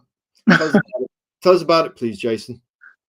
About this piece right here. Yeah, we took it as, we know it's not a cover piece per se, but we thought it's big and it's a single piece of artwork and it looks so lovely and fresh faced and kind of optimistic looking at the horizon. Yeah. Oh, okay. Well, this I believe this is from my second short story, and I think I didn't this page I didn't have an idea for other than like I gotta have like the action shot, Oh, the action shot, the splash page or whatever, and um I remember she just, if I'm correct, at that point in the story, she just had an argument with her friend or something, and she she's just going on and on about like how uh my friend doesn't understand me. I'm better than her, and it's just her. It's me kind of like getting inside of her mind, and it's the epitome of her angsty teenage mind who sees her purpose in life as something bigger and more important than what your average high schooler might be going through. So, I believe her friend's a cheerleader, and she's like, "Well, what do you want to waste your life, you know, uh, being a cheerleader for? Why are you giving me? Why are you getting mad at me? and not understanding that I'm this important person. Yeah, I wish I could explain it better, but honestly, it was just a page, and, Well, do you know one of the things that we see in the world is about communication, even between people who like one another very much, people love one another very much. You occasionally get the odd misunderstanding about things. It is for you this story about trying to work through feelings and emotions and learning how to communicate. Sapphire, friends, and that. You have a bunch of girlfriends around you. And is it that process of trying to navigate the sometimes choppy waters of relationships? They can go up and down, and that what it's about. She's got superhero powers, and she's on this cosmic manifest journey, but it right, is also about the little things like the cogs in a Watchman style story. The thing about the Watchmen we love, it's all the little cogs, like the old night owl yeah, having a ear with the new night owl. That for me is our favorite chapter, where the old and the new night owls actually have a chat about the good old days of the golden era. Then obviously night owls come in and he's part of the silver era, and then you've got that sense of legacy and succession of superheroes passing on the baton. So for us, the best things about the Watchmen are the personal stories. Rorschach, when he's having that flashback to his mum, having her quote unquote relationships, and when he's actually looking back through the window or portal to the past, and it's those relationships from the past that can sometimes kind of cast shadows on the future for all of us. yeah. And that it seems like there's darkness in Sapphire and also lightness as well. So if you could just kind of talk about the sense of the series has got these relationships and how Sapphire Blue navigates those friendships. Well, I guess what I'm trying to show is she's a person in my eyes, she's a person who feels like she doesn't fit into the world anywhere. Like she barely knows how to navigate social interactions. Uh, her her home life isn't that great. Her mother and with her relationship with her mother, and even amongst her teammates, like she's sort of the outlier. She's the one who maybe likes violence a little too much, and Yeah. yeah, she just doesn't get it. And I'm trying to, I guess, at this point show like how she navigates that, maybe how she grows as a person and learns that maybe her way isn't the right way, or maybe I'm just trying to show like how she ultimately fails at this point of her life. Because in the other series that I'm doing, this it picks up years later when she's an adult Yeah. and she's retired from superhero business. And I kind of guess I want to show what led to her, hanging up her cape and tights and trying to lead a normal life. What kind of effect that has on her, in the modern day. Yeah. Yeah. And for if you ever get to the modern day stuff, like she's a really broken character. Um, I'm trying to tell about her struggles with alcoholism, and her trying to like uh, being forced back into this whole cosmic stuff. And yeah, it's just it. I really really like exploring this character. Uh, So you're exploring this character. Tell you what, tell us about this interior artwork here. We've got 4 screen grabs we took from this chapter. And tell us, I mean, we're going to get onto your trailer in a little past. Well, we've created the trailer for you, okay. which is on our website where we've actually read a bit. We call it Kyle Honori or Azrael Honori, which is like a bit like an old children's program where you actually read the story along. So we're I doing remember. Yes, I remember. that 9 months ago. So we thought, Yes, nice video. tell us about Um, this interior shot here. oh, so this I like. Well, first of all, I like to Go- experiment with her hair. Before you continue here, Jay Green, you've got an important part in the chat. You know, somebody relates to your story. Oh, yeah. We put the comments up because we like to connect what you're saying to the chat, because the people turn up in the chat when we feel part of things. We try and include the chat where possible. We'll put the comments up. They've got questions from people like Genuine Comics. Dave, welcome, Dave, tonight. Good to have you in the chat.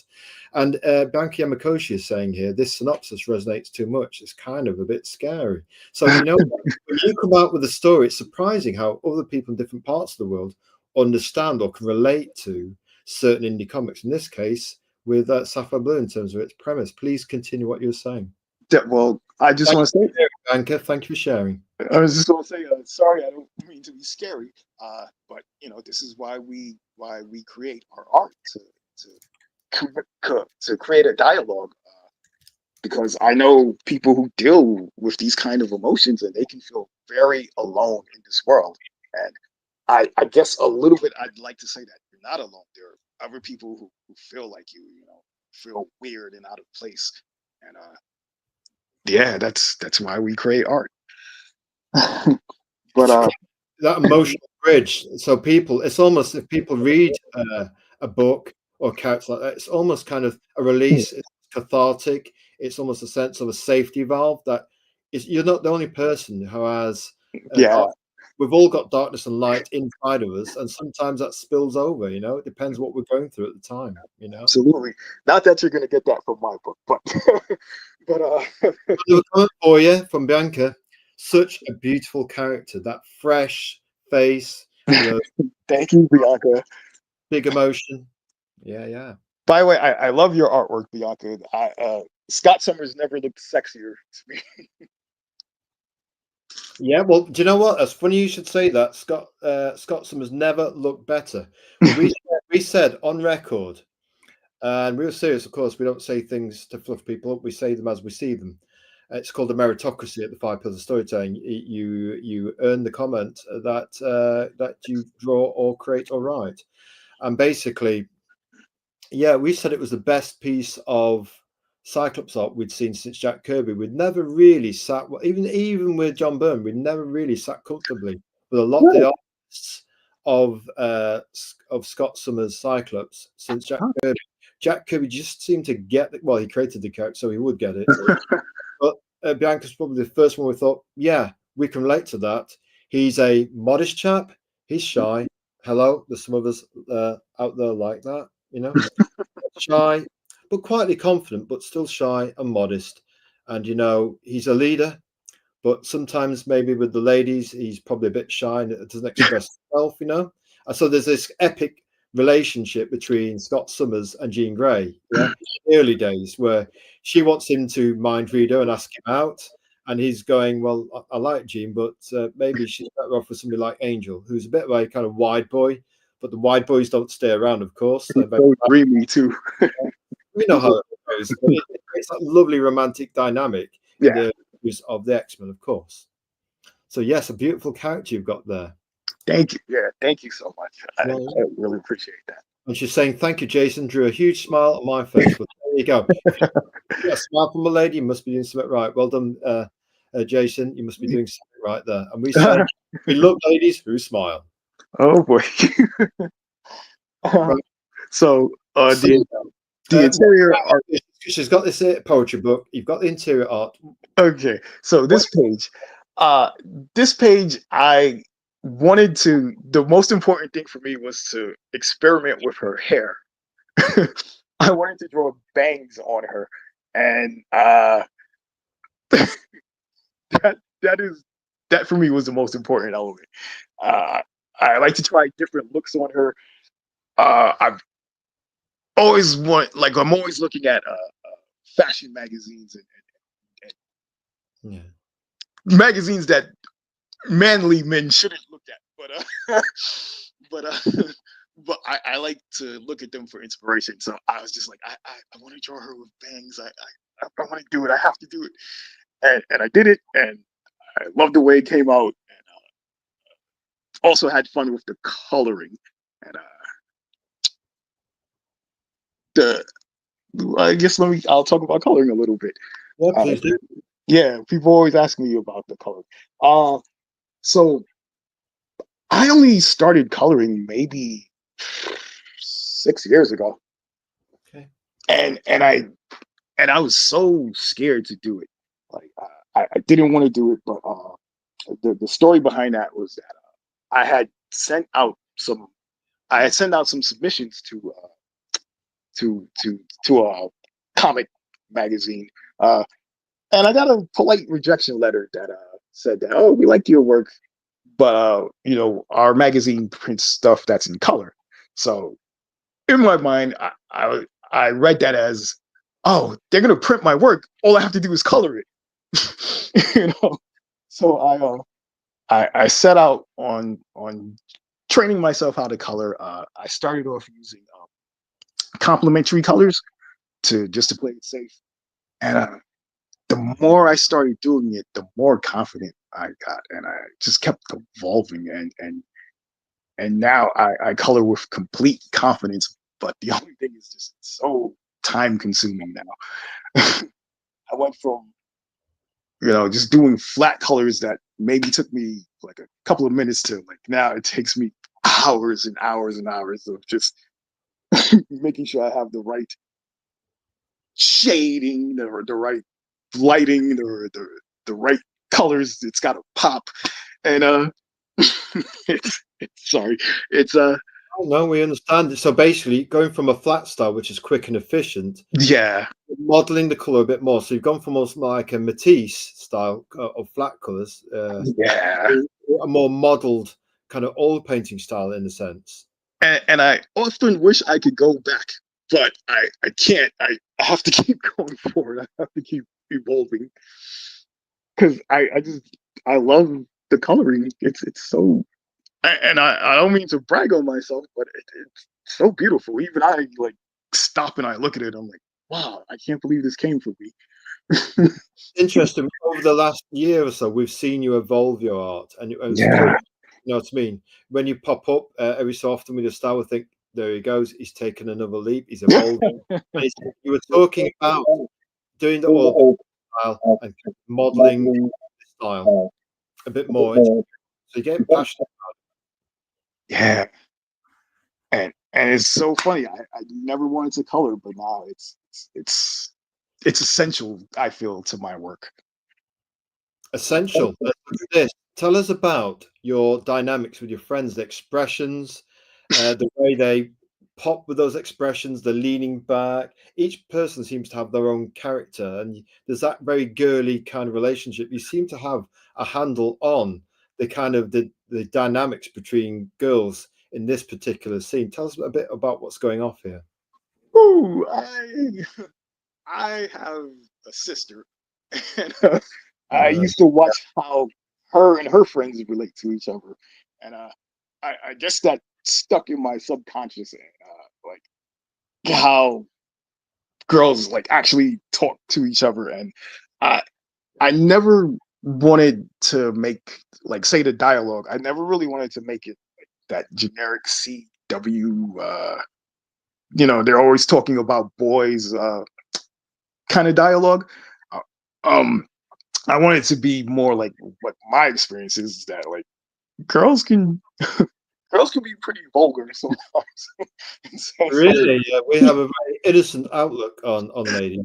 Yeah, no, Be careful what you say, but tell us a bit, but maybe not. You're saying they speak very differently when they're yeah. together. I don't mean I don't mean in terms of like their personality and stuff, but I've been around women and I've heard the way they talk about things, and it could be very much like how men talk, like how we'll be unfiltered and Unfiltered, folks. yeah, we'll tell dirty jokes or whatever, and surprisingly, women can be like that too, and it's really interesting. And then I wanted to capture that in the dialogue. I wanted everyone to be have a bit of cynicism to them because I find often most people when they get to a certain age have that, and that was kind of very important to me. And for the dialogue, just to feel natural but a bit funny. Like in this page here, she's talking about like how how many cats would you have to shave to make a sweater? And this is a this is a conversation that I actually had in real life with my friend. We thought that might have come from real life. Yes. Remember that one? It's a bit on the nose. Yeah. Me and my friend had this conversation and never came up with a satisfying answer, but I just had to put that. Yeah. Right then, what about this next page here? Again, the body language we find quite good. You know what I mean? Where they're joshing one another. You've got the facial expressions. We like the way you do the pointy chins, but everything else is elegant. It's almost like a kind of idiosyncratic trademark of how you draw her. It's very elegant, but there's almost a sharpness to it as well. So it's elegant but sharp. You know? Yeah, yeah. Uh, I think it was just very important for me to get the gestures in that top panel.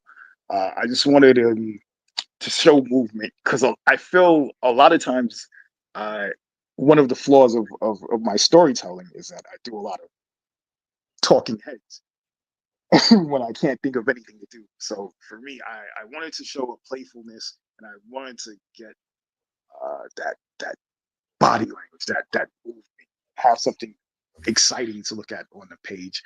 And I just always try to have my style be beautiful, to just have some sense of beauty in my style, with the pointed chins and the big eyes and everything else. Do you know what, Jason Greene? We think actually, some comic companies do Galactus and Thanos for the millionth time. A lot do the same story again and again.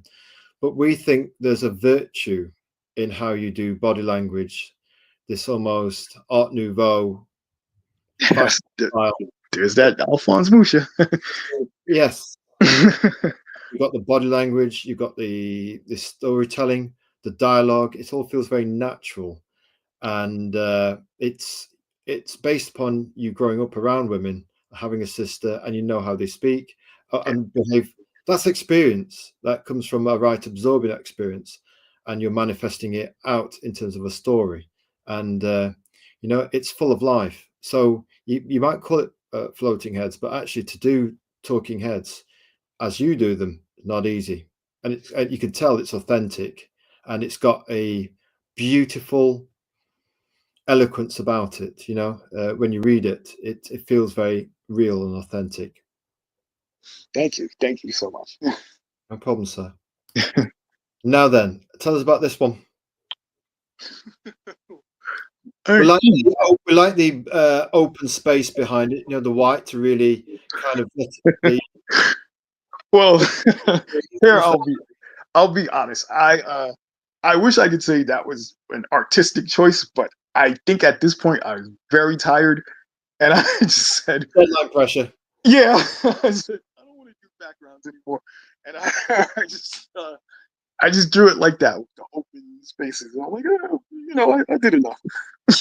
But traditional artists do use blank spaces. Sometimes give yourself a break to kind of let the story breathe, because if you're doing heavy backgrounds all the time, it can be quite demanding on your time. To sometimes all the kind of Team Red and Team Blue books had abstract backgrounds like that, because it was deadline pressure, isn't it? You've got to be efficient with your time, and sometimes would a background have added to that emotional relationship? Perhaps not. So actually, the way you've done it with infinity white space, it makes the characters look fresh and expressive. The most important thing is the dialogue they're having. Adding a great big detailed scene to that wouldn't have added too much to it, we don't feel. I think it works. It works for me.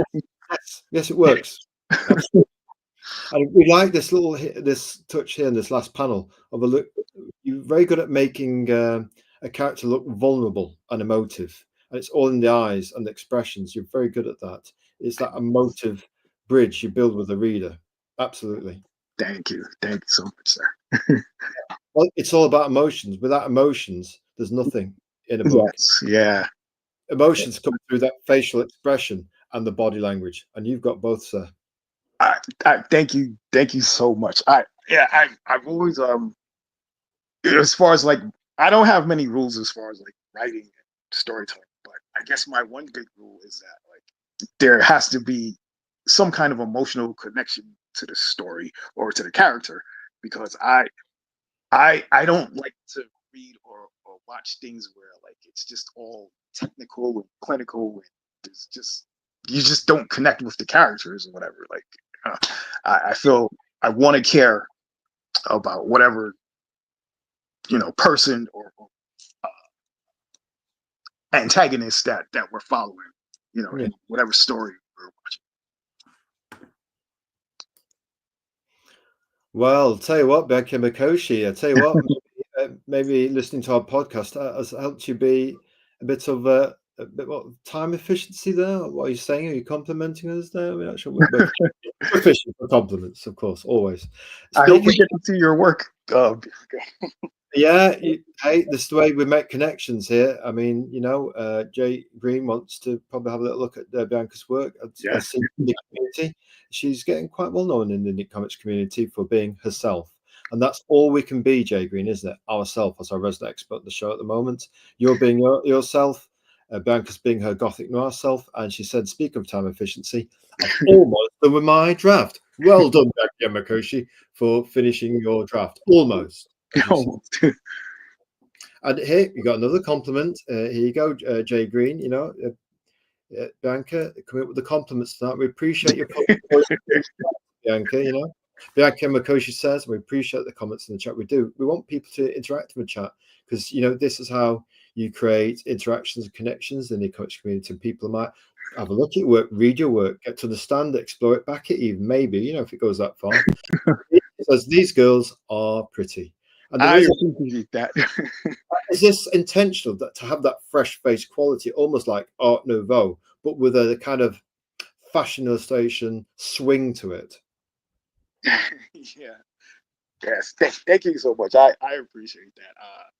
There was actually a time where I never used to draw women when I way back in the days when I first started drawing comics when I was like a young teenager, and I didn't know how to draw women, and I remember I realized this, and we spent years just trying to learn the female anatomy, and my mom would be like, "What's with all these pictures? What's with all these naked women books?" I'm like, "No, ma, it's anatomy. Like, don't worry, I'm studying." And and so it's nice to hear that the women I draw are pretty, because I feel it's been a long journey to get to that point. I'm just saying to Bianca, cool to see you getting some time efficiency in there, which is always good. That's the artist's main battle, isn't it? Time efficiency. It's that balance of commerce and art. You want to put a lot into art, but you've got to balance it with the amount of time you've got available. One of our trademark terms from our secret business document is, we call this equation line over time. Line over time. You can only make so many lines in a given day. Yeah. And it's that line versus time pressure. That's the equation. You've got to balance like a seesaw, yeah? Go Line versus digital, go digital, people. It'll save you time. well, we somehow don't think Bank is going Come to to go my way of thinking. soon. Dave Green's getting into the ring, Jerry Springer style. Ding, ding, ding. Come to my church. He's got the digital church, but I think Bianca's got the church. Put a side bet on Bianca staying with that. We'll put a nice fresh fiver down. We'll think we'll bet on Bianca staying with that. But hey, do you know what? I mean, people will use things or computers to help them. For example, scanning things in. You can still use computers that way, can't you? A scanner to scan things in. You can use a printer. So you can include computers in your workflow. But obviously, some people like drawing on glass. Some people like drawing on paper. It's this battle of whether it's analog, like traditional, or digital. It's going to last until the stars fall. Yes, those girls are pretty, says Bianca Makoshi. We like to have compliments there. We're going to say cool to see you are. Not spelled that right. That we can't misspell it in front of a lady. That'd be a disaster. Behave ourselves with our typing. We're blaming that on X. Cool to see you're getting some time efficiency. We haven't spelled that right either. Efficiency. efficiency in there. And we'll put space in between those two comments. We appreciate the positive comments, Bianca, for Jay Greene. And it's nice when people give that bit of positive affirmation to you. You know what I mean? As creators, we can't say it, but it's nice when somebody else recognizes it, you know? We really Yes. do that. It really does. And here we go. You have, she says, you also have a nice palette usage. And we think it's very soft and graceful and gentle, but you've got that strong sash purple and those cobalt blue and greens for her school uniform. Very nice. I have to say, it's your palette use of colors is different to everybody else. That's the beauty of indie comics. You can do your stuff your way with digital, your own palette of colors. Somebody else might color grade their comics slightly differently and have a darker tone. Somebody like Bianca Yamakoshi can do her gothic noir, which is very Tothian and film noir, and everybody can have their own business plan. It doesn't have to be one type of comic. For example, people with Team Red and Team Blue, they're still making comics like it's 1938, yet they're using computers. Well, isn't the point of computers to have efficiency if you're going to use them? If you're going to use them, how can you use them? And everybody's going to have a different solution for that. And that's what we like that about Jay Greene and Bianca Yamakoshi. They can have their own vision. That's the beauty of indie comics. We can all come up with our own solutions in writing, art, colouring, inking, lettering, editing, etc. You know, and the style of packaging on our trade dress. For example, we've done our trade dress on the 5 Pillars of Storytelling for the last year or so. We started off with film noir, then we moved it to our current setup, and Bianca Yamakoshi's got a different vision with some actual beautiful custom-made artwork, which has given us another thought about how the 5 Pillars of Storytelling can be a vehicle of storytelling in terms of art, comics, movies, games, and toys. So, you know, it's been open to new ideas as well, whilst obviously keeping to your, shall we say, your guiding star of who you are. But along the ways we can refine and evolve, like you talked about evolving. Yeah, I think Yes. we all evolve our style, our core essence as we move forwards. You know, some of us couldn't live without creating it. You were saying it earlier. It's almost like it's like life. It's like breathing. We must create. You know. Yeah. Yes. Great comments by Bianca. She's giving us some wit and charm and some cosmopolitan flavour to the chat tonight. We appreciate that. Yeah, I love Bianca. She's cool. And, oh, here we go. I'll never go. We'll stay as son. Well, we knew she was going to say that. You didn't like to say, well, hey man, it's your funeral. Keep going down that road. Yeah, we'll just put it up twice, as in never, and I think we'll put it up for the third time because we know that probably means that. Okay, Bianca Yamakoshi, we have heard your graceful song. We concur with your findings. I forgive you. I forgive you. Forgives you, Bianca, and we've still got our pencils here. Look, hey, we're through the rules, Bianca. Don't hit us. I forgive you. We're going to say a good form in the chat. Good form and wit in try to type it right in the chat. We have to say we like it when it kicks off in the chat. It's a bit of fun. So yes, cool to see you getting some time efficiency in there, and we appreciate the positive comments, Bianca, for Jay Greene. We really do. Thank you very much. And we say yes, good form and wit in the chat. Top. Absolutely. One bit of Josh, and we like that. Right, here we go. Now, do you know on this show, Bianca and Dave from Genuine Comics, and those other people in the chat, and Bear Martian, if you're listening on your exercise bike, we know you like to keep fit. What we say is, yes, art, but what about balancing it with the business side of things, the commerce? So you've got your comic on Global Comics, the choice indie comic platform of choice, where the balance the big boys with the not so small boys any longer. You're on Amazon as well, but what about ArtPal and selling individual pieces of artwork? Tell us about ArtPal, please, Jay Greene. Well, I just had the idea that I wanted to maybe sell some prints and give that a shot. And ArtPal, I guess, was the only platform that I could figure out how to like upload my work and just get it out there. I don't think I've made one sale there. So, but at least they have their platform. They do automatic tweets for you. So I appreciate Yeah, that. that's cool. Yeah. Yeah, there's not really much to say. Every once in a while, I create a piece that I like. I'll just put it up there, and hopefully someday someone will be like, "Oh, that's pretty cool," and buy one. What about the revenue sharing? Is it 50-50? We now know that when you have Snapchats in YouTube, YouTube takes 60% of it, which is a bit cheap Right. because you're the one doing the content. It should be 50-50. So what if you don't want to say, you don't have to, but if you're comfortable with saying, what's the revenue sharing on ArtPal? Is it worth people doing? Is what we're asking. I don't think so. I'm honestly not sure because I think I just put my work up there and I just kind of forgot about it. Um, I think I think it's pretty much like Amazon. I think like maybe you have an option of choosing 35% or 70% of of the split, or but then you have to like adjust your pricing to right to fit that. And yeah, but I wish I knew more, but I honestly I the business side of things is what I'm really horrible at, and so a lot of times I tend to like go and not even read the fine print of what I'm getting into. But and, but I've been fortunate to like not get taken advantage of. But Good I have man. to be, I Again, have to that's be more that's careful. you have to be real careful. You don't want to Yeah. get off or taken advantage of. That. So we know about the poster child of the we still think of him as an indie comic artist, Jack Kirby.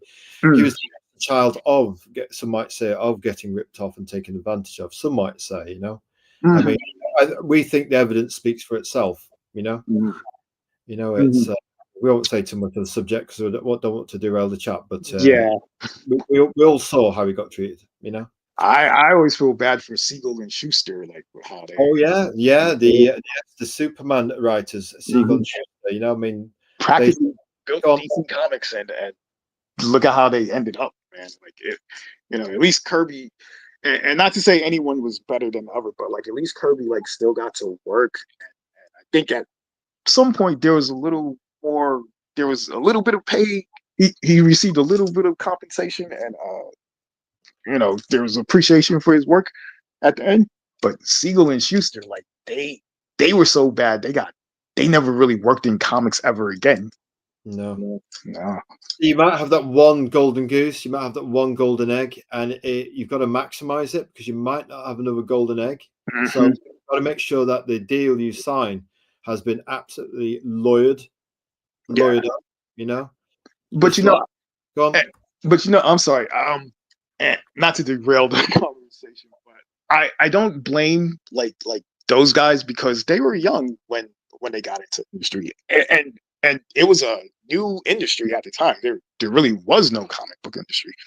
It was the beginning, and so I don't blame them for like signing the making the deals that they made because they They didn't know. thought it was a good deal until it hit sales of a million. Right, And right. they think, hang on a minute, the company's getting all the money, and the deal doesn't look so good now. And that's regret afterwards, isn't it? Because Yeah, like all the people in the music industry, they're young. They signed a 5-year record contract. right.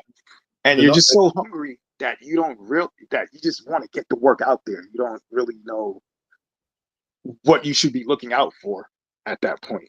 You Absolutely, Yeah. absolutely. And Here I we go. think Go I'm on. sorry. I'm No, sorry. let's hear it. You think? Go on, please. No, it's just an off comment. I think I read somewhere that DC Comics was started by like gangsters or like the mobsters or Yeah, we'll something. kind of move on over that. I think, yes.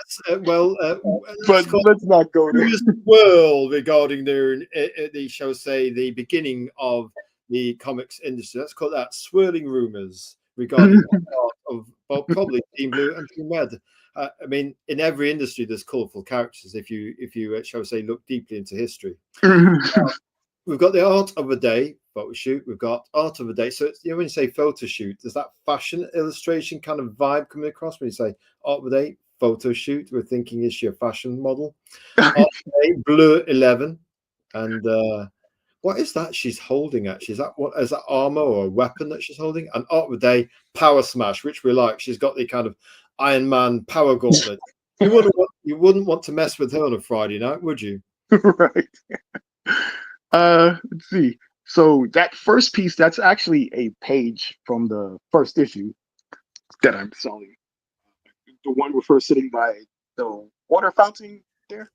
Yeah, that's a page from my very first issue of Sapphire, and I always loved it, and I was just like, I think I should put it out there in the world and see if it can sell as a poster or something. The second one, that's the cover to I think issue 11, and that is that's a weapon she's holding, a cannon. A cannon. Yeah. Right. So when she goes out for a nice romantic evening, she brings her own cannon. Well, men can be scumbags, so you know. Well, yes, guys aren't always as good as they should be. Sometimes they fall short of, shall we say, high standards. Gotta have a protection. And well, that would definitely be protection. We can imagine what happens to a guy who doesn't behave himself. Exactly. Imagine that right now. And also with that image, that's me stepping up and painting more. And again, that's what I was talking about with digital art and it making me a bit more fearless and more willing to experiment. Because I've painted before, with like watercolors, and gouache, and acrylics, and oils, and I've done okay, but I never stuck with it. I hate mixing paint. I hate all the prep work, all the water, and all the mess and stuff. So I never really painted as much as others have. But when I went digital, there's no mess. It's just no mess. No smell of turpentines, no cracking your fingerprints. Yeah. No 2 months for an oil painting to dry. We've been there. Yeah, and no destroying my bathroom sink by stupidly pouring my paints down the sink. It's go digital, people. But anyway. We're saying nothing, folks. Hey, chap, we're behaving ourselves here. And see that third image, that's a weapon that I'm hoping to incorporate in a future story someday. It's sometimes stories come out of just random ideas or that I'll just have, and I'm like, I gotta write a story around that. So I'm trying to figure out the story one day for her using that thing because I really love this image. And I say what you might. We'll give you this free idea. We'll give you no. the date that goes wrong. What's that? Date night goes wrong. Date night goes wrong, or Mr. Bad Guy, which is actually after Freddie Mercury's solo album. He created this when he was not being with Queen. He created an album called Mr. Bad Guy. It's about him leading, shall we say, a colourful private life. And let's say maybe Jade, she tries dating and then she ends up with the wrong kind of guys. Hey, it can happen, So we're going to just leave that seed with you, Jay Greene. You hear us, yeah? It could be a fun story. It's working its way into my subconscious right now. I know. We can't help it. We just plant seeds to our guests and see where Mr. Bad Guy. Mr. Bad Guy. It is an actual song that Freddie sung, but Mr. Bad Guy was the name of the album. And how is his solo work? I've never heard any of it. Solo work. Some people cruelly said it was for bored housewives, but I think he needed the other members of Queen to keep him in check. You know what I mean? It's almost a sense of when people argue and fight in a musical band, that makes a product that is greater than the sum of its parts. So you end up with better material because people have the arguments and care about fighting their little corner. And then when they come together, it's great. When they have differences, it's also great because it creates something better than the solo. They might not have been as good, but together they produce something called Queen, whatever name you want to call it. And if you've never heard Mr. Bad Guy, try it on Spotify or Apple Radio and listen to a few songs, especially especially the Mr. Bad Guy song. You can catch it on YouTube. Very interesting song, very colourful. Okay. Right there, and we like the fact that you can just take a pin-up, and that's almost like a sketchbook idea. You go, right, I'll come back to that later. That's a story, and that could be chapter 22 or whatever. Yeah. Yes. Trailer time, then, folks. Trailer time. Here we go. We've been looking forward to this. Trailer time. We add this. Remove that one and put the trailer.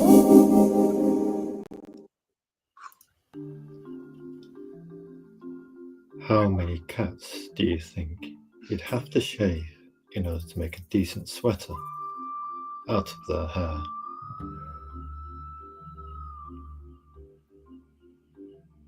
What? Oh my god, don't even say stuff like that. Don't put that out into the universe, because now some crazy person is going to actually try it. I think it's a valid scientific inquiry that deserves experimentation. I think you're demented. To be funny afterwards, you could grind up all the cats into a meatloaf. Oh my god, it's Jenna. Hi Jenna. Nope. How's it going, Jenna? I don't know you. I miss you, Jenna. I don't talk to strangers. I love you, Jenna. This is harassment.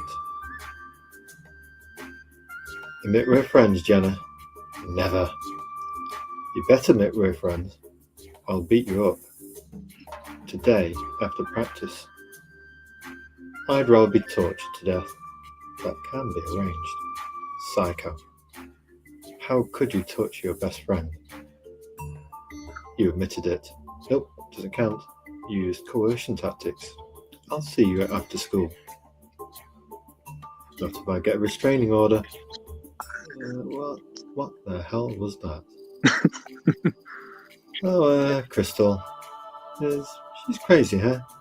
But she's fun to hang around with. How do you even know her? We met when I started cheerleading.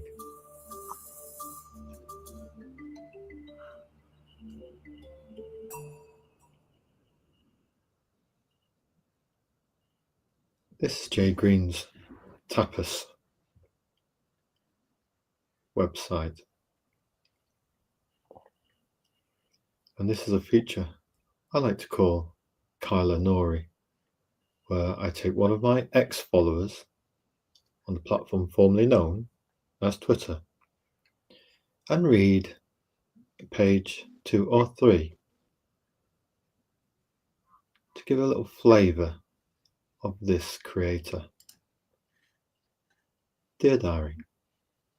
Okay, so this is gonna sound dumb. Really dumb. But this stuff we do, this life we live,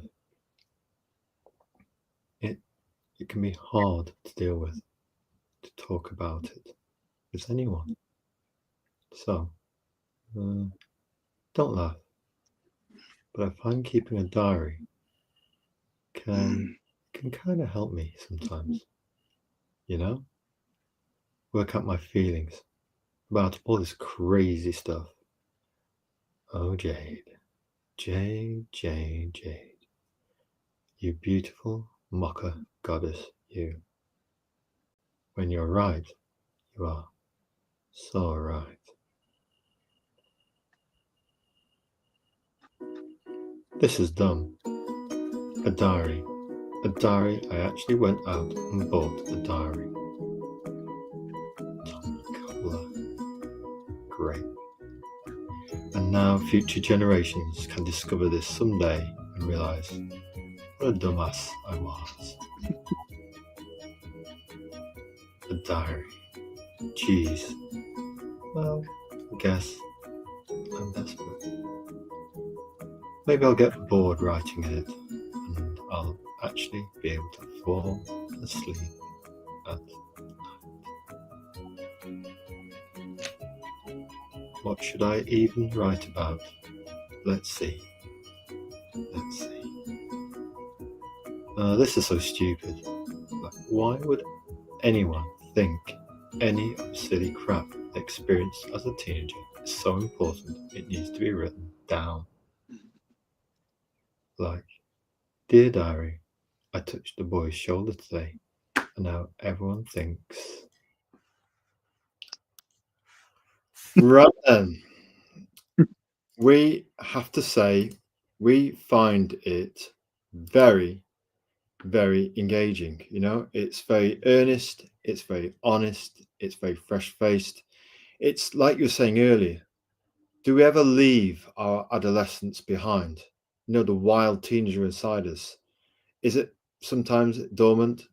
Does it freeze and become asleep? Can you meet somebody and become an excitable teenager again? Maybe it depends on the people we have in our lives, you know? And human chemistry is a powerful, powerful thing. It really is. And it can very much depend on the great role of the cosmic dice in the stars themselves. And we feel that Sapphire Blue almost channels that sense of the cosmos and how that manifests in our quote unquote ordinary everyday lives, which, if you meet the right person, aren't so ordinary anymore.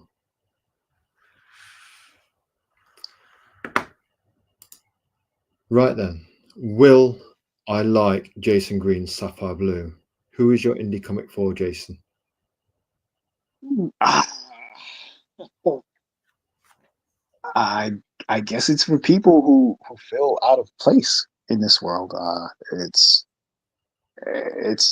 Again, it's a comic to that I'm writing to show you that you're not alone. There are people out there who feel like you, who feel weird, but you know, embrace your weirdness because you're beautiful just the way you are. And that's what my comics about, I guess. Profound and true, Jay Green.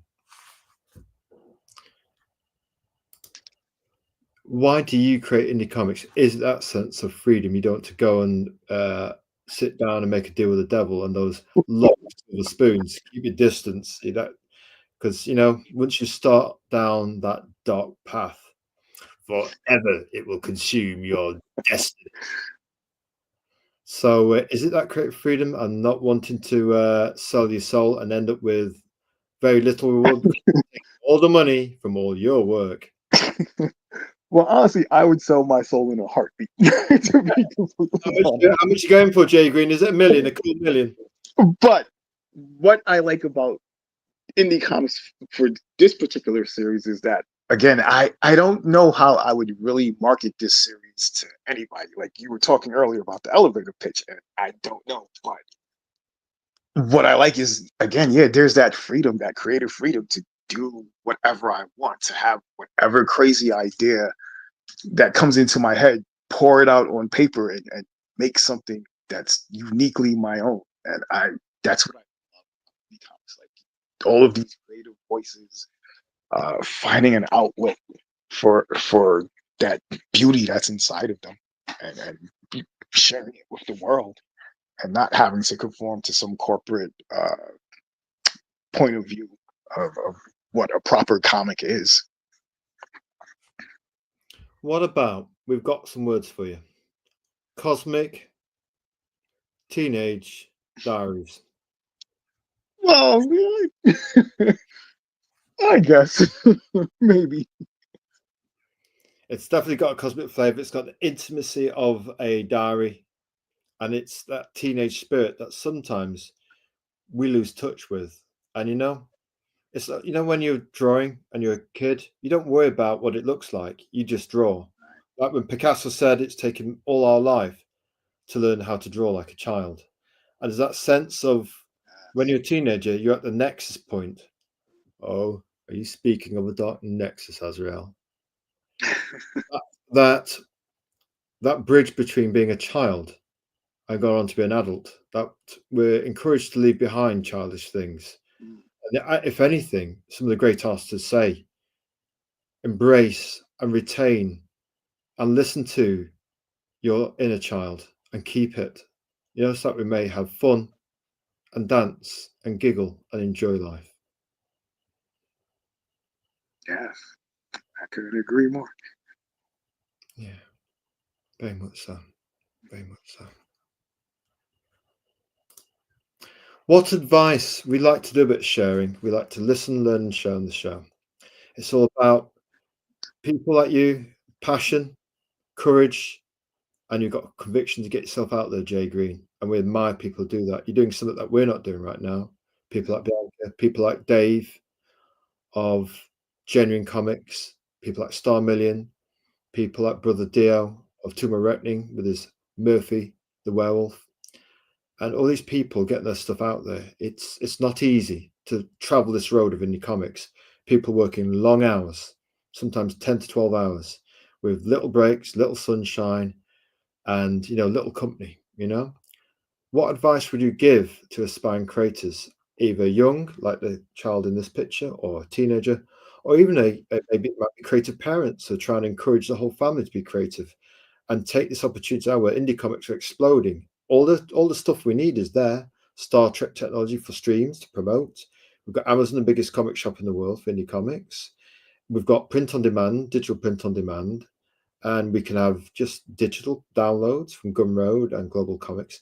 What's your advice to aspiring creators, Jay Green? I would just say, make sure you love what you do. Um, it's not easy to create all the time. It's not easy to always find the time, but if you love it, you're gonna you're gonna make it happen. And just just love it. Love the story that you're working on. Love creating art. Go digital. And I'll tell you what, Becca, she's not going to take that line down, man. Just but just love what you do. That's it. It's all about the love, isn't it? It's all Yeah, about. absolutely. There you go, folks. We're going to look into that green light and say that it's all about the love. We might even whisper it. It's all about the love. Love is all you need. Oh yes, we concur. We concur.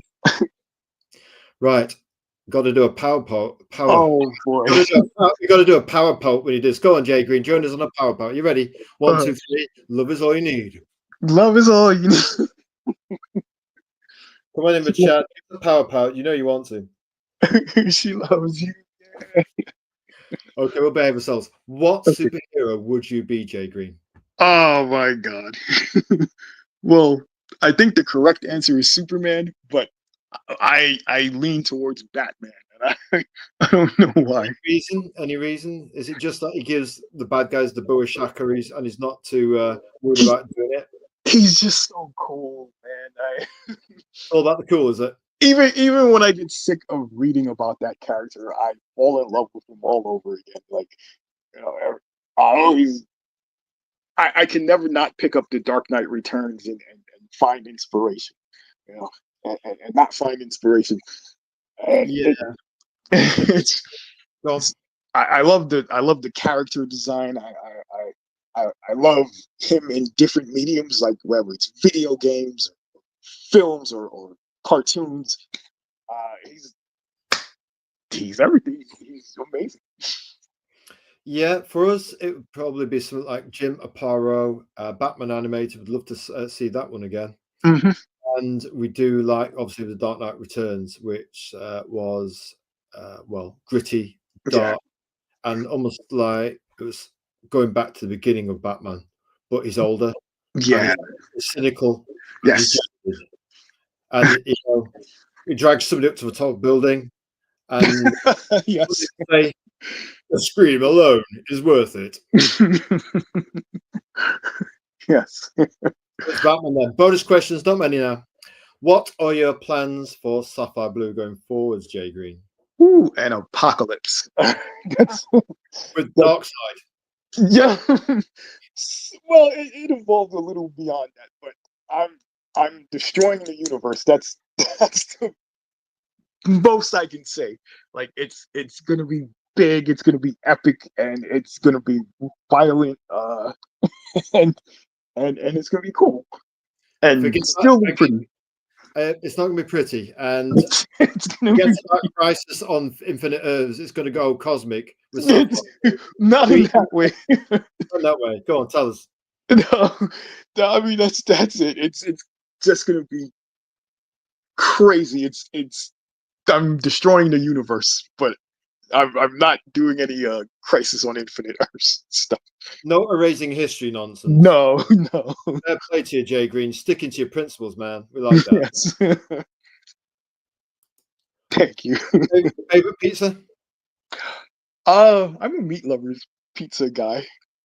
Yeah, I'll get something from like Pizza Hut, and it's gotta have like ham and sausage and pepperoni and a little bit of mushrooms and some onions.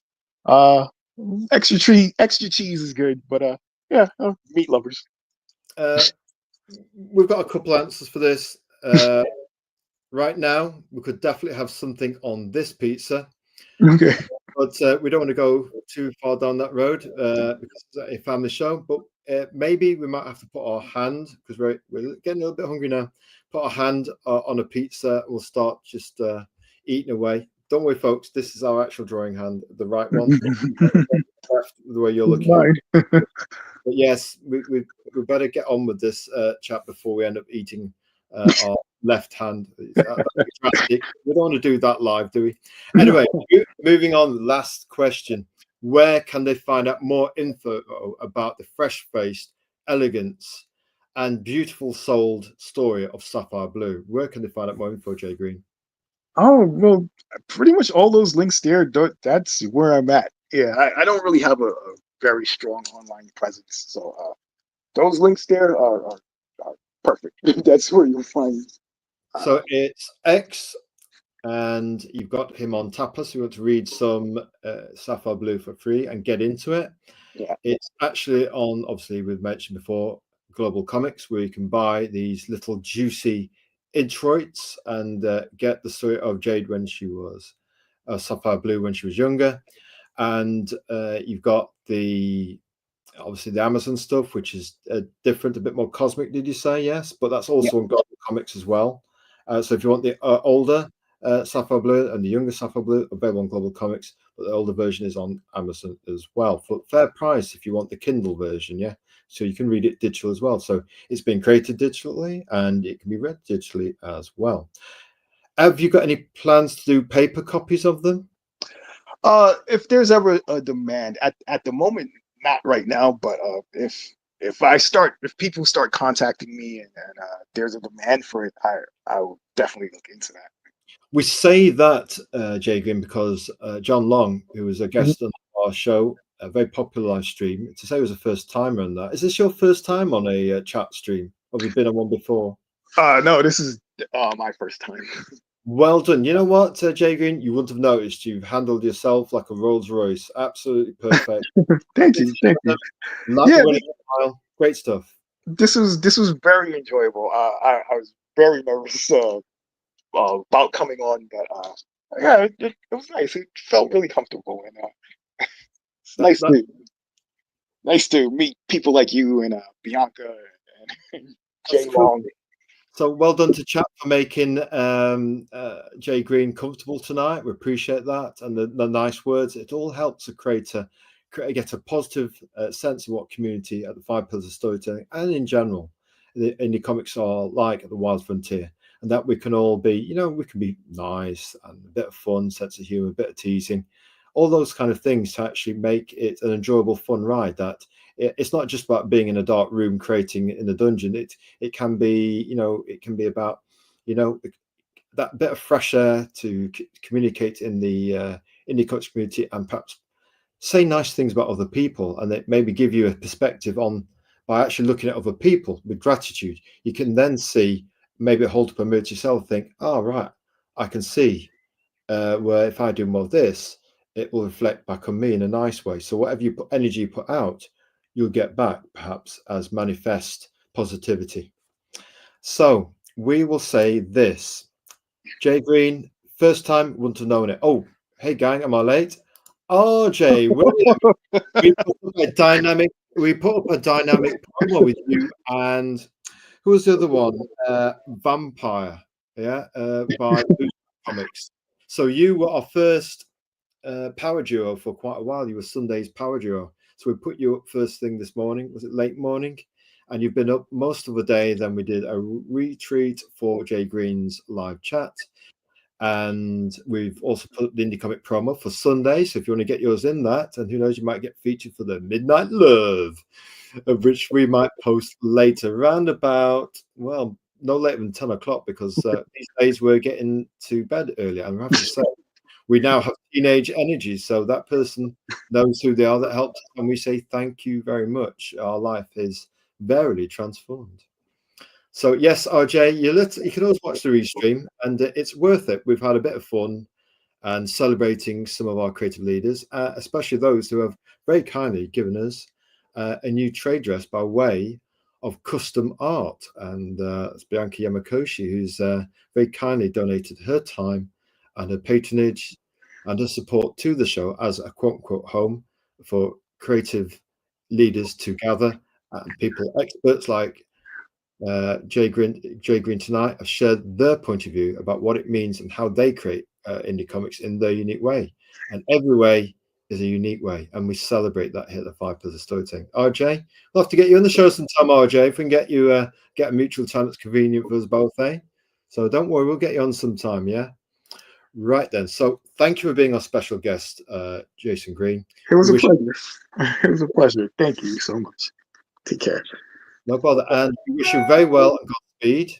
And please like, comment, and subscribe, which is just a follow. Log in and just give us a follow, and do that for Jason Greene. Do that for Bianca. Do that for RJ. Do that for Dave at Genuine Comics. And every count. We call it the power of one. Every follower counts, and just it helps us shine with a bigger community. We can shine a more intense sunlight onto what they're doing, and perhaps give them a gentle word of encouragement. That's what the show's all about. Grace, in a word, grace. Right, our outro trailer. Some people like our outro trailer. Let's have a bit of fun with it then. Let's do it. Here we go. Jay Greene. All right. Take care.